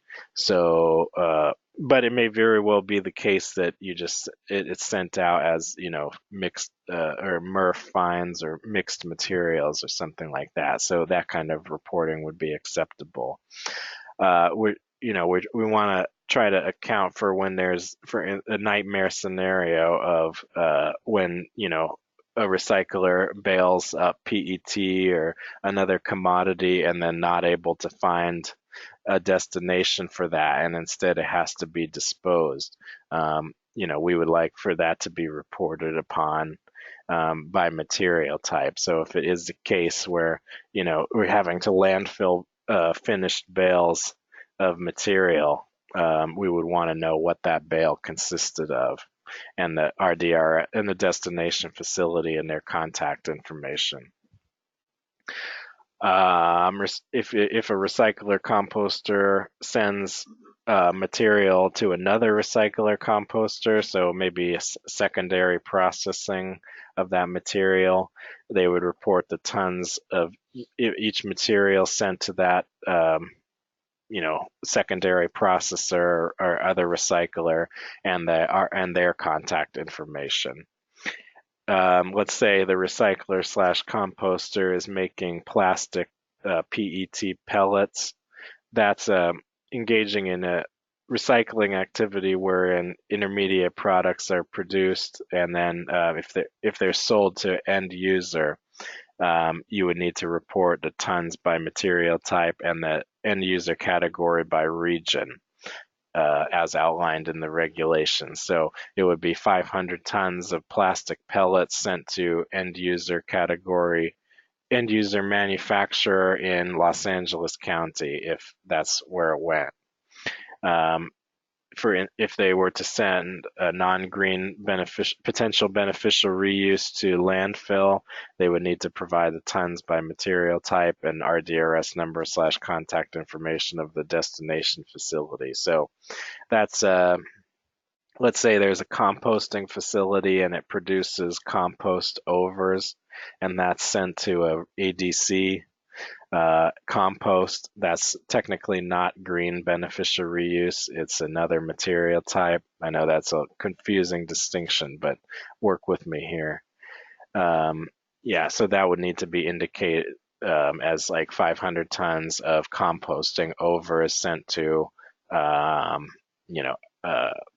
Altamont landfill. If they send green material beneficial reuse to Altamont, they would say 500 tons of, a green material was sent to Altamont. They sent material to a broker, which is common for recycler composter. And the broker was the one who determined the final destination of the material. You would indicate how many tons of each material type were sent to each broker. Okay, now moving on to out of state, it's basically the exact same except for recycling and composting. There you don't have to specify the end user category or the contact information. Basically, just 500 tons of PET pellets sent to Oregon. If it were the case that in Oregon they're doing the secondary processing. If they're sending pellets out of state to end user, 500 tons of pellet sent to Oregon as a end user manufacturer. And then the same for the last three as discussed above. Questions on recycler / composter? And we are getting a little behind schedule, so I just want to keep that in mind. But I want to, at the same time, make sure there's plenty of time for questions. So if we do go a little bit over, I'm not too worried.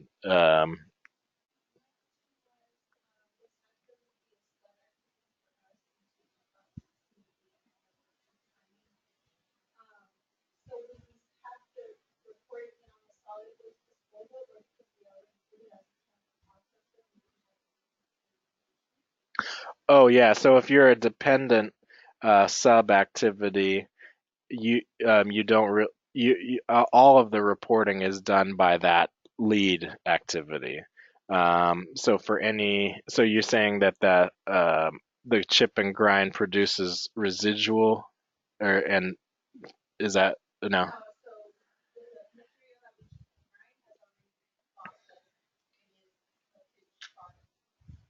Oh, okay. So the transfer processor would report end user outflow. Yes. No need for the dependent to do the same. Yeah. Thank you for your question. Yes, Larry.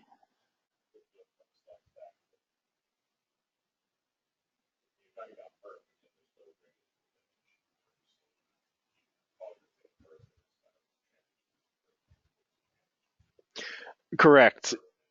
Yes. Yes. Larry loves to harp on me for this.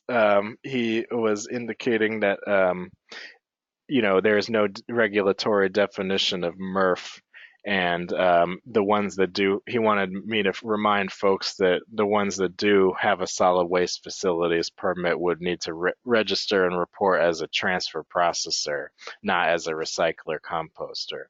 Um, so yeah, there's no regulatory definition of clean MRF either.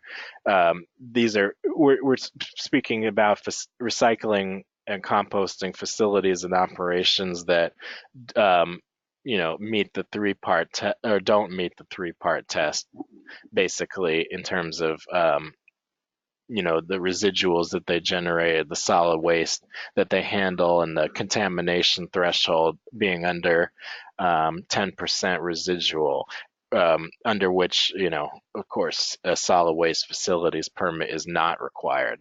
So if you're, basically a, a clean operation and you don't have a solid waste facilities permit, yet you do reportable activities in excess of the de minimis tonnage threshold, you would be included as recycler composter. Yes. Yes, that's the next section.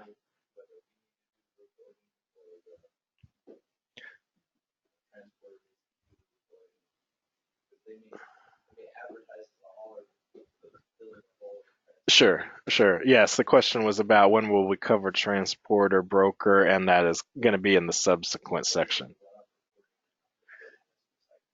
Right, right. Let me just take your question. Uh-huh.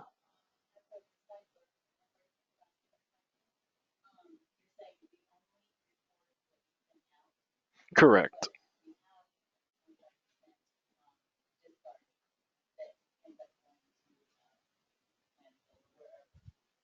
Oh, okay. So we would consider that out, what's sent, part of what's sent out. Yes, you would report that as the outflow of us, basically solid waste disposal. If that's how it's, so it's for your residuals, that would be the way that you would account for that as a recycler, is you would indicate I sent an outflow of solid waste for disposal, and then provide that the what to report.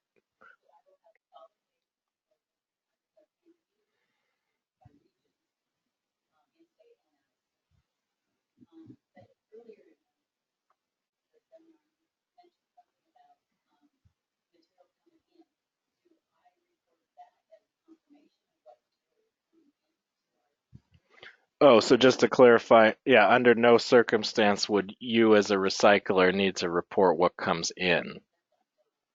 Yes, yes, yes. Yeah, only what's sent out of the facility, just to clarify. So maybe I could, riff on your question a little bit.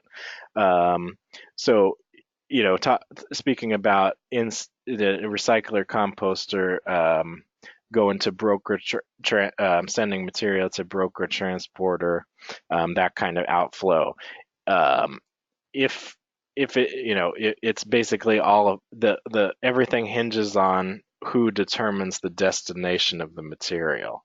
So if it's the case that the broker determines the destination of the material, you would indicate that you sent the material to the broker, and the broker would be in charge of reporting the final deposition or whatever they did with it. Now, if you told the broker, I want you to take this material and bring it to this facility, you know what facility, the material is being sent, and so you would indicate that you was sent to that. um, you don't, there's no need to say that it went through a broker. It's basically just see.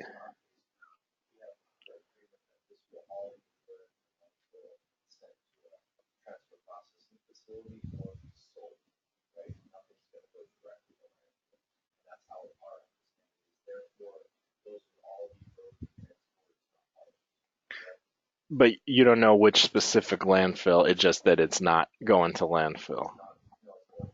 A transfer. Oh, okay.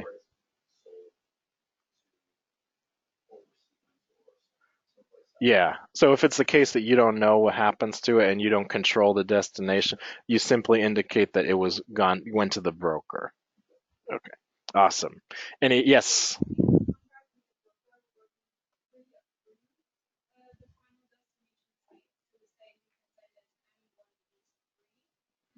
Hmm.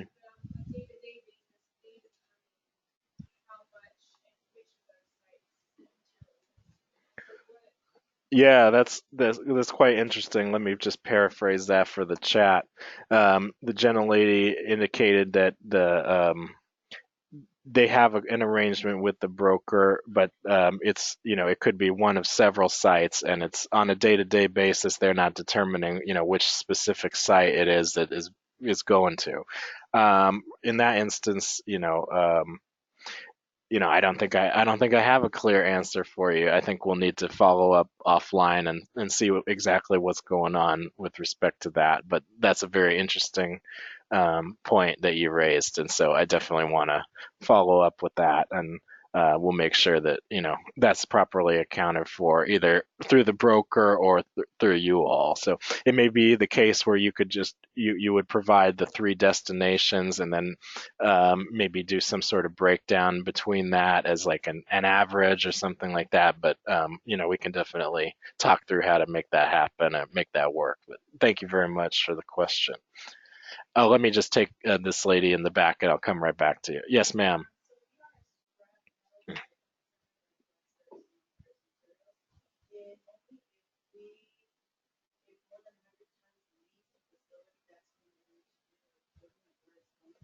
Correct.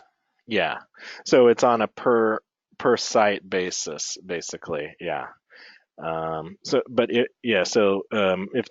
let's say maybe uh, there's some small sites and they're brought to like a central facility, it may be the case that those small sites don't report, but the central facility where all of that is collected may be in excess of the tonnage threshold, so that would trigger the reporting.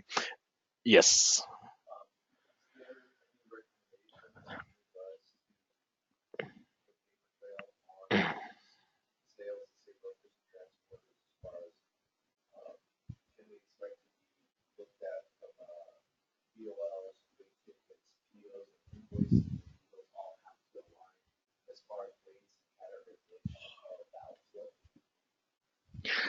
So the gentleman's question was with respect to the record keeping of these material and the sale and transfer of that.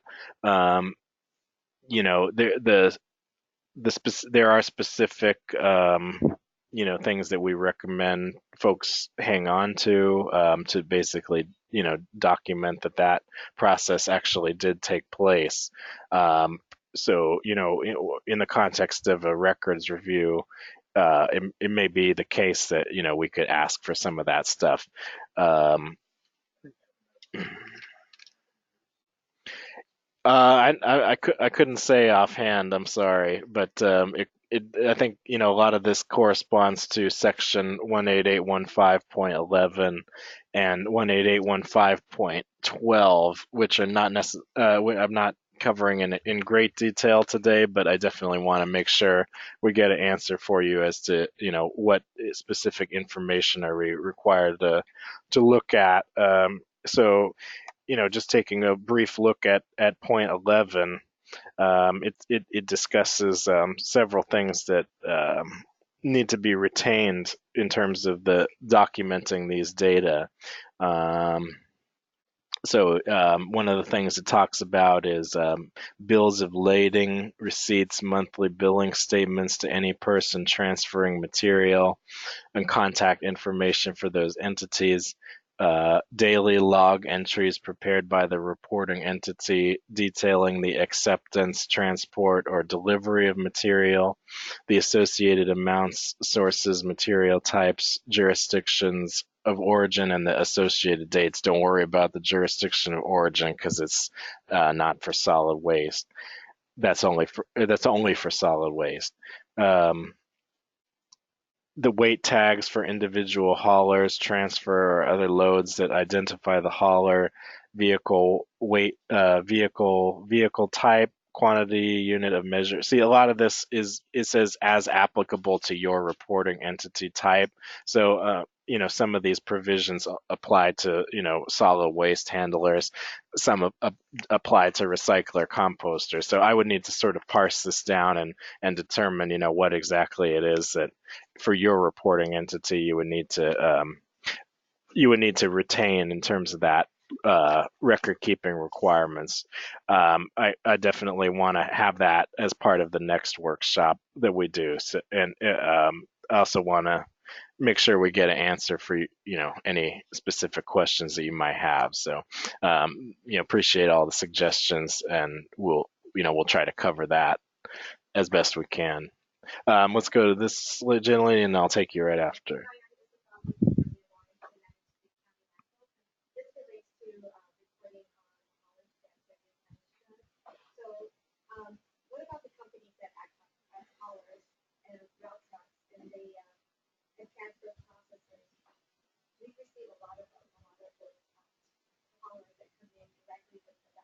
Mm-hmm.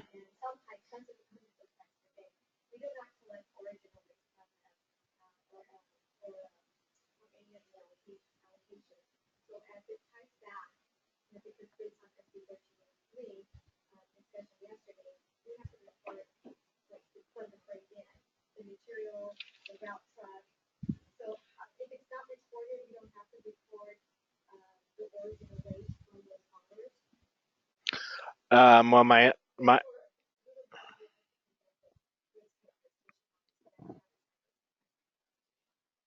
yeah, I can't speak to the newly implemented 1383 requirements because they haven't gone into regulatory effect right now. It's still in the process, so I really don't want to touch that.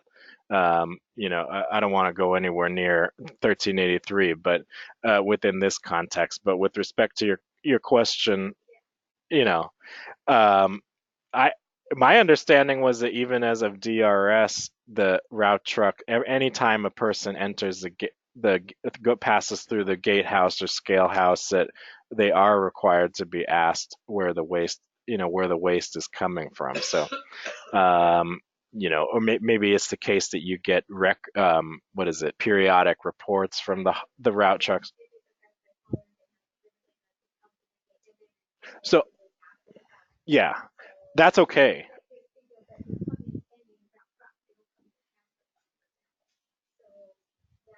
Right, I'm going to cover that in the methods section, but that is acceptable to get the periodic reports from the route trucks, um, as an aggregate for the jurisdiction of origin.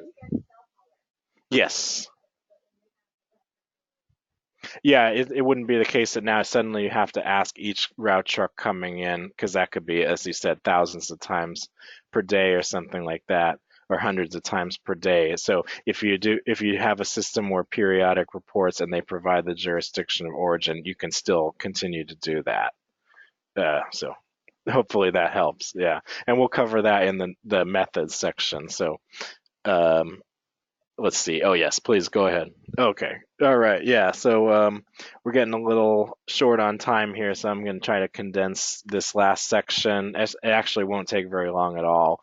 Brokers and transporters actually have pretty much the same reporting requirements as for a recycler slash composter in terms of what information is needing to be provided for each stream that is sent, and they only report on what is what they sold or transferred. So they don't have to report on what they got as well. It's just what they sent out, and they only report if they control and determine destination for the material that is handled by them. If they're basically just driving pre-established route from one place to another under a contract, they're not a broker transporter under these regulations, and they wouldn't need to register and report. The facility that's commanding them to send something wherever would report that they sent that wherever. So yeah, again, those who don't who move or facilitate us but do not determine the destination do not report. Please go ahead.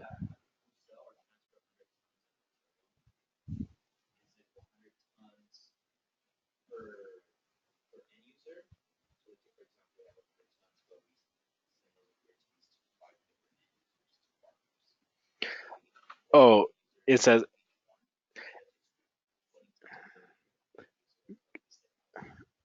correct. Yes, yes. So it is the case that, yeah, if you do 100 tons aggregate and each of the end users is less than 100, it still has to, as long as the aggregate is sell or transfer 100. Yeah,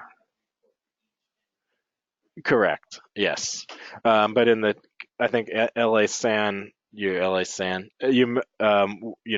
might be some special stuff going on. So I think we've gone back and forth with several employees and staff from your shop, and it seems like there might be something else going on. So we can talk about that, but I don't think it'll be as complicated as it might sound. So I think it may even be the case that, well, we'll talk about it. Yeah.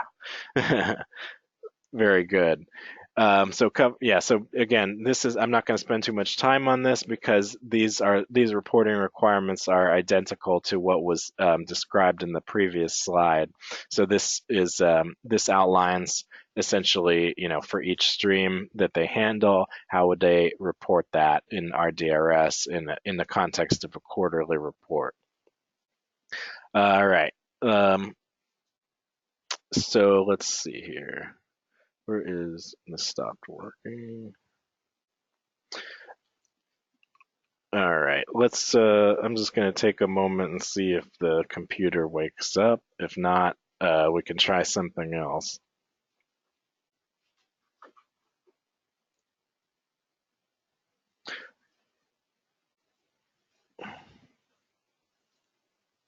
All right, so that's gonna suddenly not cooperate with us. Pardon me.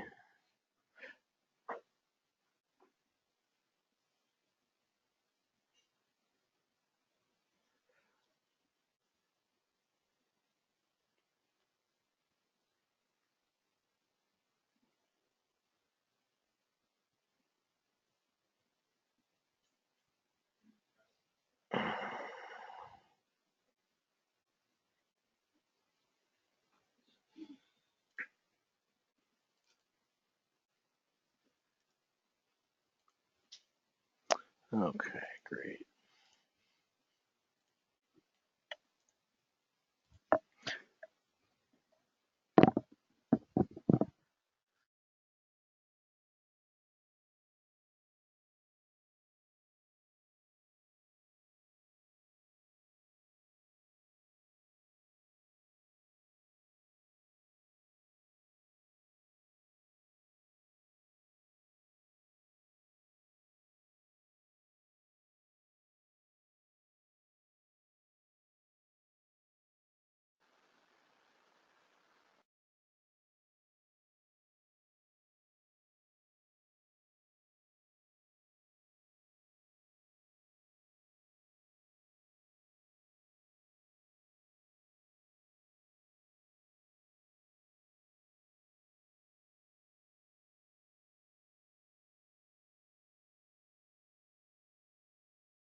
All right, apologies for this, folks. Let's see here. All right. All right, confirming that we're back online. Apologies for that. Technology issues. So yeah, just to cover, we have a few more minutes to cover the methods section. So this is going to discuss basically, the acceptable ways to measure and estimate various data points that are required to be reported to the department. So I just wanted to sort of kick this section off by basically in general, and this is outlined in the regulations. 18815.9J. This basically gives a rough breakdown of whenever you're handling these certain streams of material, what sort of information should be retained. So this is kind of like a helpful cheat sheet within the regulations that gives sort of best practices in terms of how to handle these different streams of material, and what information is required to at the that to be recorded for reporting purposes. So yeah, that may be helpful for folks who they're not necessarily sure what information should be retained for each stream. This would provide sort of a worst case scenario breakdown of everything comprehensively you would need to keep track of.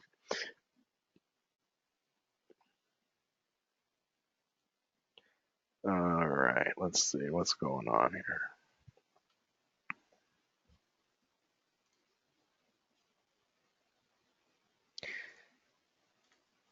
And so for each, indicate in the quarterly report which methods were utilized in the preparation of the report. So we'll talk about the three different facets here. What is material type? What is it? How do you estimate tonnages handled? And how do you estimate the source sector for solid waste? So in terms of material type, we've covered a little bit of this, so I'll kind of zip through it. All materials sent to a disposal facility should be characterized as solid waste, except if you're a food waste self-hauler, recycler, composter, or if you're sending material for potential beneficial reuse to a disposal facility. And it's at the level of handling or level of segregation at the time it was sold or transferred, not necessary to further sort or categorize or characterize material beyond that point. So if grades are utilized, if that was how it's sold, report that based on applicable industry standards. If that's how it was sold. Mixed materials as mixed, if that's how it's sold. Report, solid waste mixed with other materials as solid waste. So that provides a basis for which to tell us about the material type.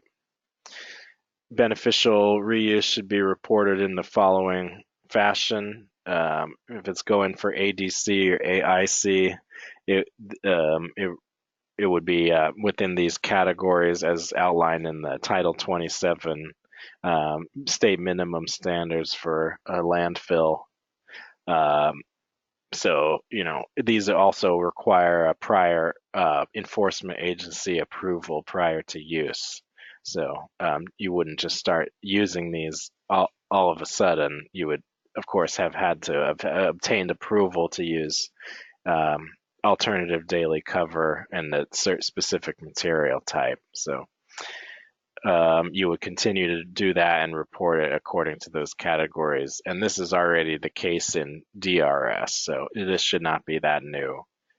The only thing that's different is actually that you don't have to report the jurisdiction of origin for this, only for the green material now, whereas prior to the RDRS, you would have to have reported jurisdiction of origin for all of these material types. Now it's just the green material. And then if it doesn't go as ADC or AIC, it would go as construction or as landscaping and erosion control. There are no material type, constraints as far as what can be used for that. So, report according to the standard material type categorization method that we described 2 slides ago. Don't include any tons of clean or contaminated soil used as cover, daily cover, or for any other use at the disposal facility, as is the case presently with RDRS, to the best of my knowledge. All right, let's talk about jurisdiction of origin. So I mentioned that the phrase refers to the place within which material was generated. And jurisdiction of origin is only required for solid waste in our DRS. So yeah, recyclable material, it's not suddenly the case that now we're requiring jurisdiction of origin, just solid waste. So the hauler shall provide the jurisdiction at the time of delivery unless both the hauler and the receiving facility have agreed to periodic reports. So that was the gentlelady's question a second ago about the route trucks. If they have had a prior arrangement with the Orange County landfill about the periodic reports, they can continue to utilize that. And rather than stopping every truck and asking for the jurisdiction of origin. All right. Yeah, it's got to be within 30 days of the time where the facility has to report. The hauler has to get that report to the landfill or to the transfer processor. The hauler should use the following methods to estimate the percentage of solid waste from each jurisdiction: actual tons collected, total volume of bins emptied, billing records, or company dispatch records of hauling routes and generator locations. So there's got to be some basis for which the hauler attributes the jurisdiction of origin. Transfer processor disposal facilities shall determine by asking each person bringing materials at the time of delivery, using the periodic reports or other methods to capture information on each load as it arrives. For instance, RFID or other, cutting edge technology solutions that might get at these data points. Now let's talk about gatehouse attendant, because some facilities are unstaffed, so it's not possible for the gatehouse attendant to record everyone's jurisdiction of origin. So we prescribe that if the gatehouse attendant is present for at least 1 week per quarter, they shall collect jurisdiction on each load for which they are present.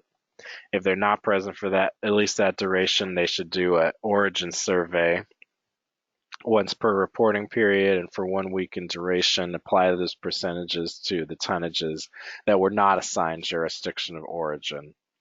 And that's similar to the reporting. That's similar to what is already taking place in some rural locations or unstaffed full-time locations. Now, if you don't have a gatehouse attendant for any of the business hours, you can use facility usage agreements and restrictions, property records, or other records that are representative of the jurisdictional breakdown of material received.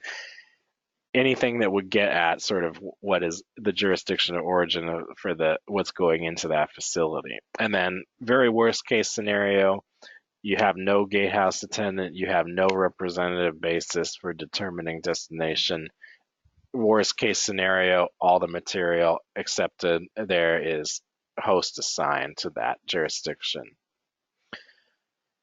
So that, there's several tiers under which, you basically have to satisfy quite a few conditions in order to get to that level where it's host assigned. So jurisdiction of origin is required to be determined by for solid waste and for green material, potential beneficial reuse. And it's generally done based on the allocation of the inbound material. So this is outflow from a transfer processor. The default is based on what they received, the percentage.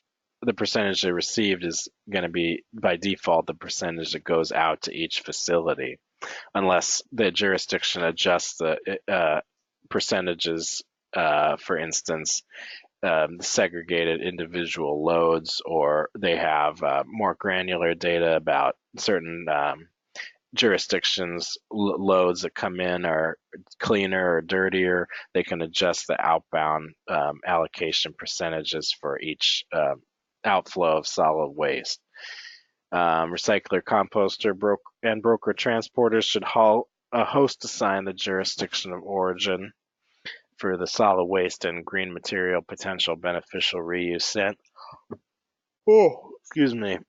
Because recycler composters and broker transporters, they're not required to collect jurisdiction of origin. So it has to default to host assignment for recycler composter.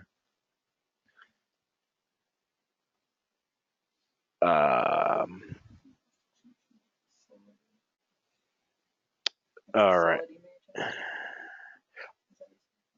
adjust. Oh, yes. Okay, so in the second bullet point, it says a jurisdiction may adjust the allocations of inbound percentages from facilities or haulers.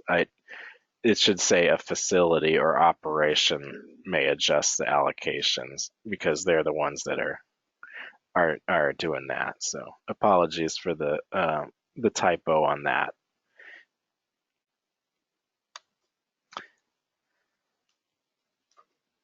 All right, let's take some questions about jurisdiction of origin, if there are any.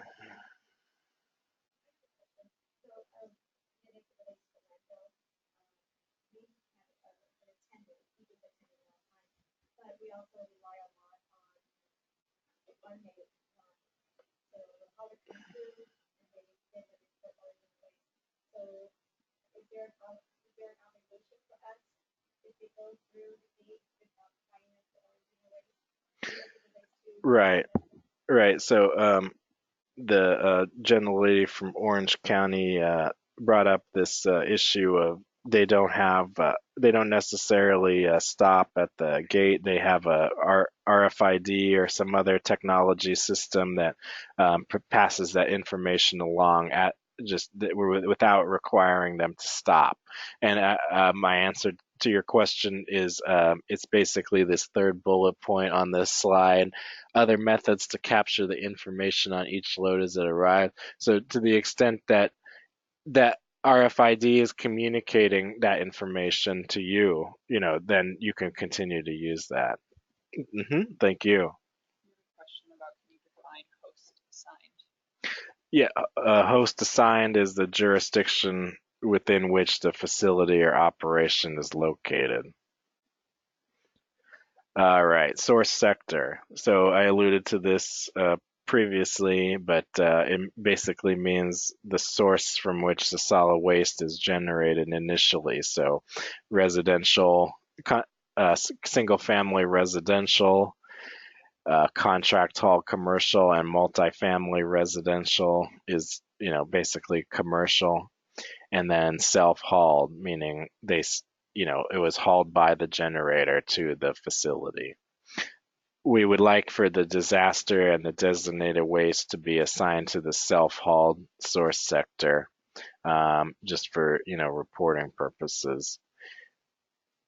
So please do that. All right, transfer processor or disposal facility shall estimate the overall tonnages or percentages from each source sector based on the following acceptable methods. So you can basically look at the vehicle type. So small vehicles can be assigned to self-hauled, side loaders can be assigned to residential, and front loaders can be assigned to commercial. That's an acceptable method to keep track of source sector. Another way that can be done is with the billing records. So all cash accounts can be assigned self-hauled. The accounts with jurisdictions / haulers for their residential routes can be recorded as residential, and then same for commercial. And then also you can get periodic reports from haulers about the source sectors of their routes. You can also ask the driver the source sector, assign the self-haul and disaster is designated as self-haul, as I alluded to, and assign residuals from the recycling, composting facilities, brokers, and disposal facilities as self-hauled. And if they lack an attendant, you can assign based on the sector that you think makes up the most commonly disposed. So we're not looking for perfection here. We're basically looking for a facility-wide estimate of the source sector for either the material handled, if in the case of transfer processor, or the material disposed in the case of disposal facility. Food waste self-haulers, again, pretty obvious, self-hauled, it's in the name. Contract haulers should provide the information, again, unless they've agreed to periodic reports. And again, this can be based on the vehicle type, billing records, dispatcher records, and then assigning the disaster and designated to self-haul. If these methods are utilized in the preparation of the quarterly RDRS report, you cannot be held accountable for any errors that might result from that if an acceptable method is used. So, one of the best ways to, stay in regulatory compliance is simply to use one of the acceptable methods outlined in and prescribed by the regulations. All right, let's talk about tonnages and scales, and then we'll try to wrap up. If you use certified scales to measure a transaction by weight, use that measurement and don't estimate the volume when compiling and submitting report to the department, unless, of course, you're precluded from using certified scales by some other kind of regulatory provision, in which case, you would need to abide by those conditions as well, or instead of. If you don't use certified scales, but you use non-certified scales, use that as opposed to the volume to weight conversion. Generally, use scales unless you meet one of the following exemptions, and we'll discuss those. So self-haul loads, you can use volume to weight conversion factors at a transfer processor or disposal facility. Contract hauled inbound tons may be subtracted from everything that's disposed to basically back calculate the self-hauled proportion of that. If you know how many contract hauled inbound tons you had, and you know the total tons disposed or sent off, you can basically get it by subtraction. If you accept an annual average of less than 100 tons per day, or 200 tons per day if located in a rural city or county, you can use volume to weight conversion factors or report on the tonnages as they were weighed at the facility to which that material was sent. So you can rely on their scales if you like. So if you sell or transfer a material other than solid waste based on volume, you can use a material-specific volume to weight conversion factor to estimate the tons. If you send to another reporting entity with a different RDRS number, but it's located at the same site, and you use a conveyance system to do so, you can use volume to weight conversion factors, flow rates, or belt scales. And if you do not have access to scales and you don't receive more than 4,000 tons a year, you can use volume to weight 4,000 tons of solid waste per year from contract haulers, excluding disaster debris. You can use volume to weight conversion factors to estimate tons. If you're prone to inclement weather for 3 or more months of the year, which doesn't allow for adequate operation and maintenance of scales, you may use volume to weight conversion factors. If they are so remote that you don't have electric power to get to your scales, you may use volume to weight conversion factors. If volume to weight conversion factors are utilized, you need to indicate in the report that they were utilized, retain documentation on the basis and usage of the factors, update the factors every 3 years, and cooperate with the department should we come back and say that that determination or that volume to weight conversion was unsatisfactory, in which case a revision would be required for that. So I don't anticipate that happening, but so long as folks are reasonable with the volume to weight conversion. All right, now just to cover the last little bit here, and then we'll kind of get our wrap up going. Facilities and operate, if they have the same RDRS number and they're located on the same site, you don't have to report the tonnages transferred.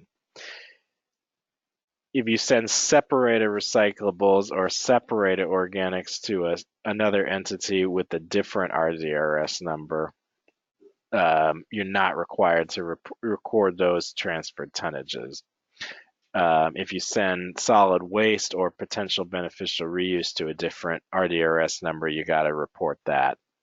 And then report the tons of solid waste generated on site by the dependent recycling and composting activities. So that would be done as an aggregate, included in the direct hauled inflow for solid waste for those facilities. So yeah, we kind of covered that in the previous slides there. All right, any other questions about the methods section? Yes, sir.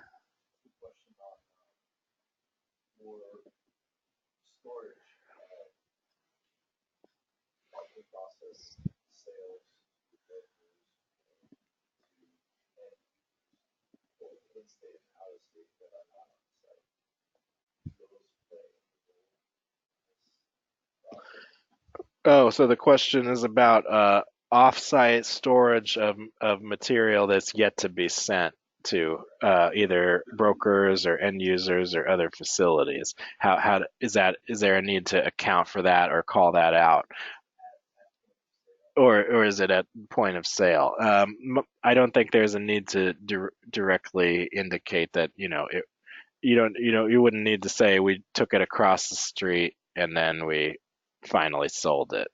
It's just if you have the possession of the material, you would just say wherever it went. So I don't think I don't think it really matters, if it went to another facility, or I mean to a storage, to storage before it went out. But if I'm wrong, my boss will be in my ear saying I need to amend that statement. Question about where can one find the volume and weight conversion factors for specific materials? Where does one find the volume to weight conversion factors for specific materials? You would need to basically come up with that on your own somehow.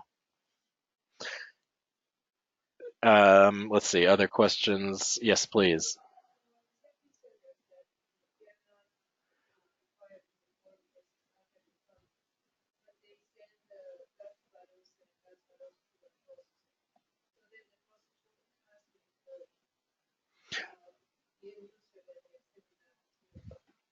Yeah, right. So this is the gentlelady was speaking about a facility that does not produce 100 tons per quarter. What is their reporting obligation, and what is the reporting obligation of the facility that is receiving that material? Well, so to answer, yeah, right off the bat, if it doesn't go over 100, there's no reporting whatsoever. If it's it, it's not possible to necessarily know the receiving facility does do 100 ton. If they did 100 tons or more, they would need to register and report. Yeah. So at that point, they would report on all, they wouldn't report on what they receive, but they still report on what they send out of the facility. So yeah, with regard to recycler, everything is always on the what's sent out, never on the what comes in. So they may receive material from a lot of different small sites and sort of aggregate and then process and then send out. So those small sites would not have a reporting obligation, but that big processor most likely would if you said it over 100 tons.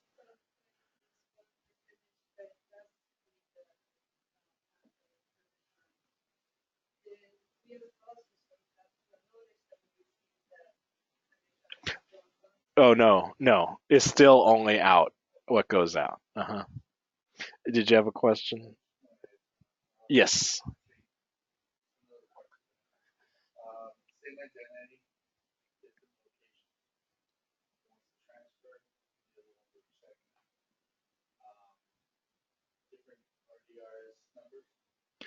Not on the same or adjacent parcels. Okay. Okay. Uh, so yes, if you send separated recyclables um, to the from one entity to the other, no reporting obligation there. Yeah. Also, no need to do that. Yeah. It's if it's just separated recyclables or separated organics, um, you don't never if it's between the same or different RDRS number. I'm sorry, that's on the same side.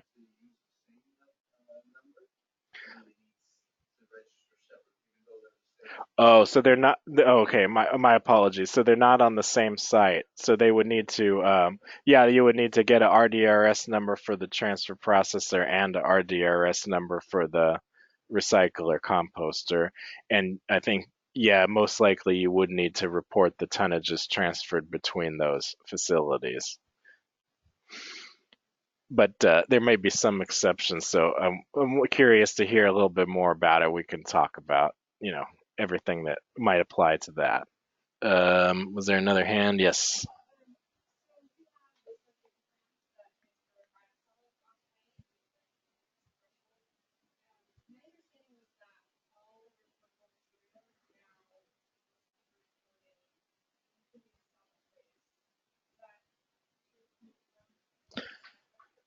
Yes, the question was about wastewater treatment plants, and they, in this instance, it produces the over the de minimis tonnage threshold for biosolids.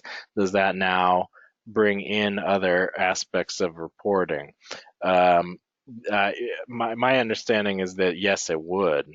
Um, there are some particulars and exceptions for wastewater treatment plants, but essentially, now that it's been confirmed that they are handling an organic intermediate product in excess of the de minimis tonnage threshold, that makes them a recycler composter, and they have to report, just like any other recycler composter that generated residuals. So yes, they would kind of rope in the solid waste aspect as well to the extent.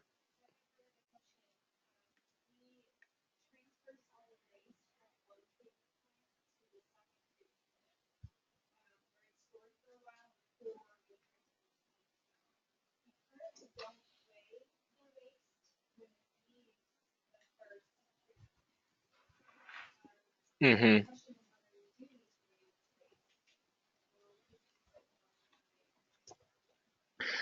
So yeah, the generally continued by asking, about a wastewater treatment plant that transfers material to another wastewater treatment plant prior to, being sent off for either land application or disposal or the like.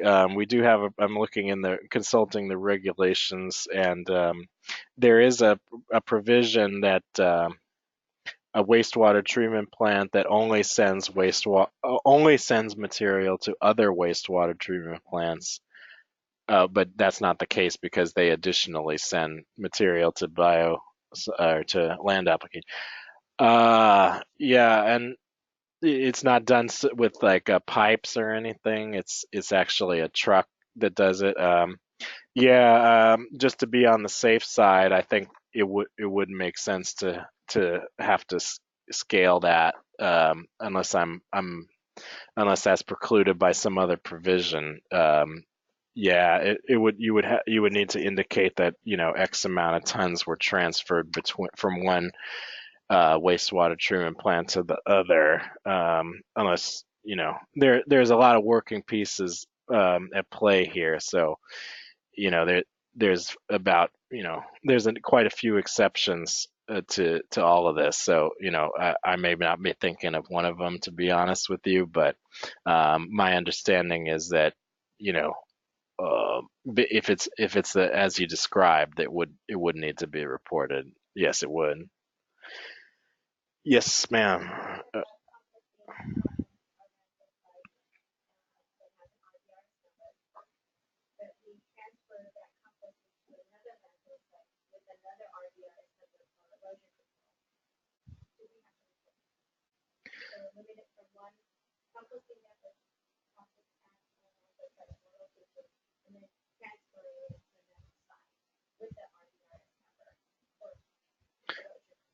So the place that's being transferred is not that landfill, but it's another. Yeah.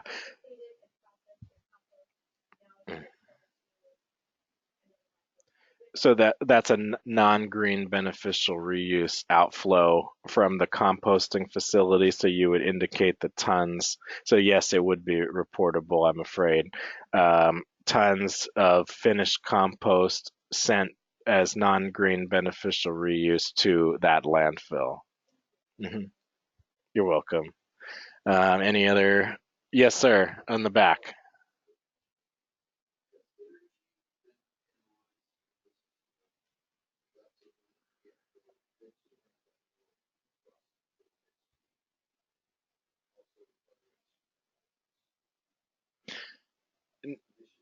No, I don't think emissions have been factored in, whatsoever.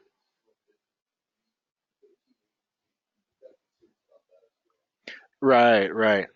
I think a follow-up analysis could be performed based on the now availability of these data. So, to the extent that we can see, as an aggregate flow of these materials going out, like, if they're traveling a very far distance, it might be possible to get an emissions factor or, associated with that, and then multiplying it by the miles traveled, and to work out roughly how much CO2 that might consume. So I think we weren't able to do those analyses before, but with the new data, I think we would be able to get into that realm.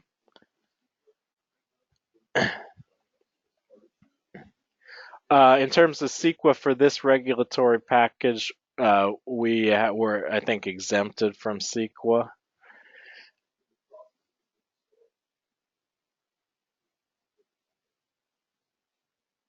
Oh, yes. Well, I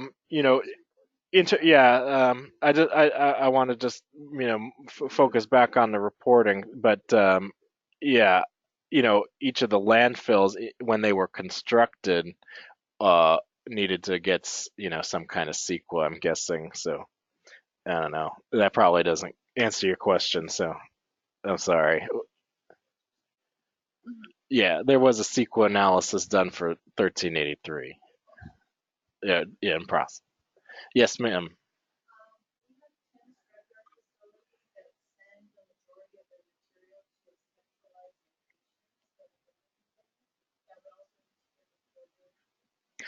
Um,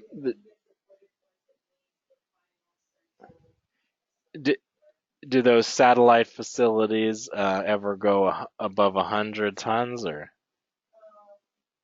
Oh, okay. So for yes, since you're so the material is gathered at those sites and then it's brought to a centralized facility and then what is done with it? Oh, okay. Hmm. Yes, I believe that you would need to indicate, yeah, for each to the centralized facility and then from there. Yes, correct. All right. Let's see. Do we have anything from the online? No. Any other questions related to this? Yes.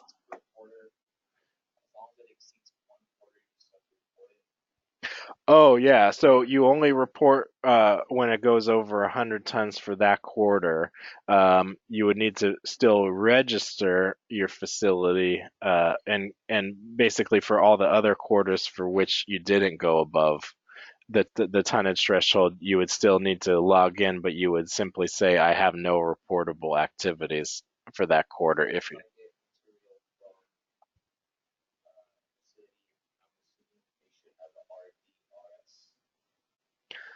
um, so for as a wastewater treatment plant,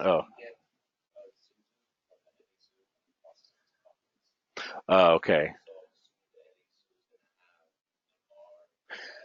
Well, they would be considered a generator, I think, of that material, and then you would need to register and report. So you you only and then as a composter, you only report what's leaving. So basically, yeah, there's no obligation for the zoo. It's just however many tons you produce and send to wherever, it would just be factored into that. No, no. Recyclers only report on what comes out of the facility. Very good. Well, I think we've sort of reached our limit. I know I have. So thank you all. You've been a great audience, and I really appreciate all your engagement with this. Thank you so much for your time today, and safe travels back. Thank you everyone for participating online. We'll see you at that July 8th in Sacramento. Thank you.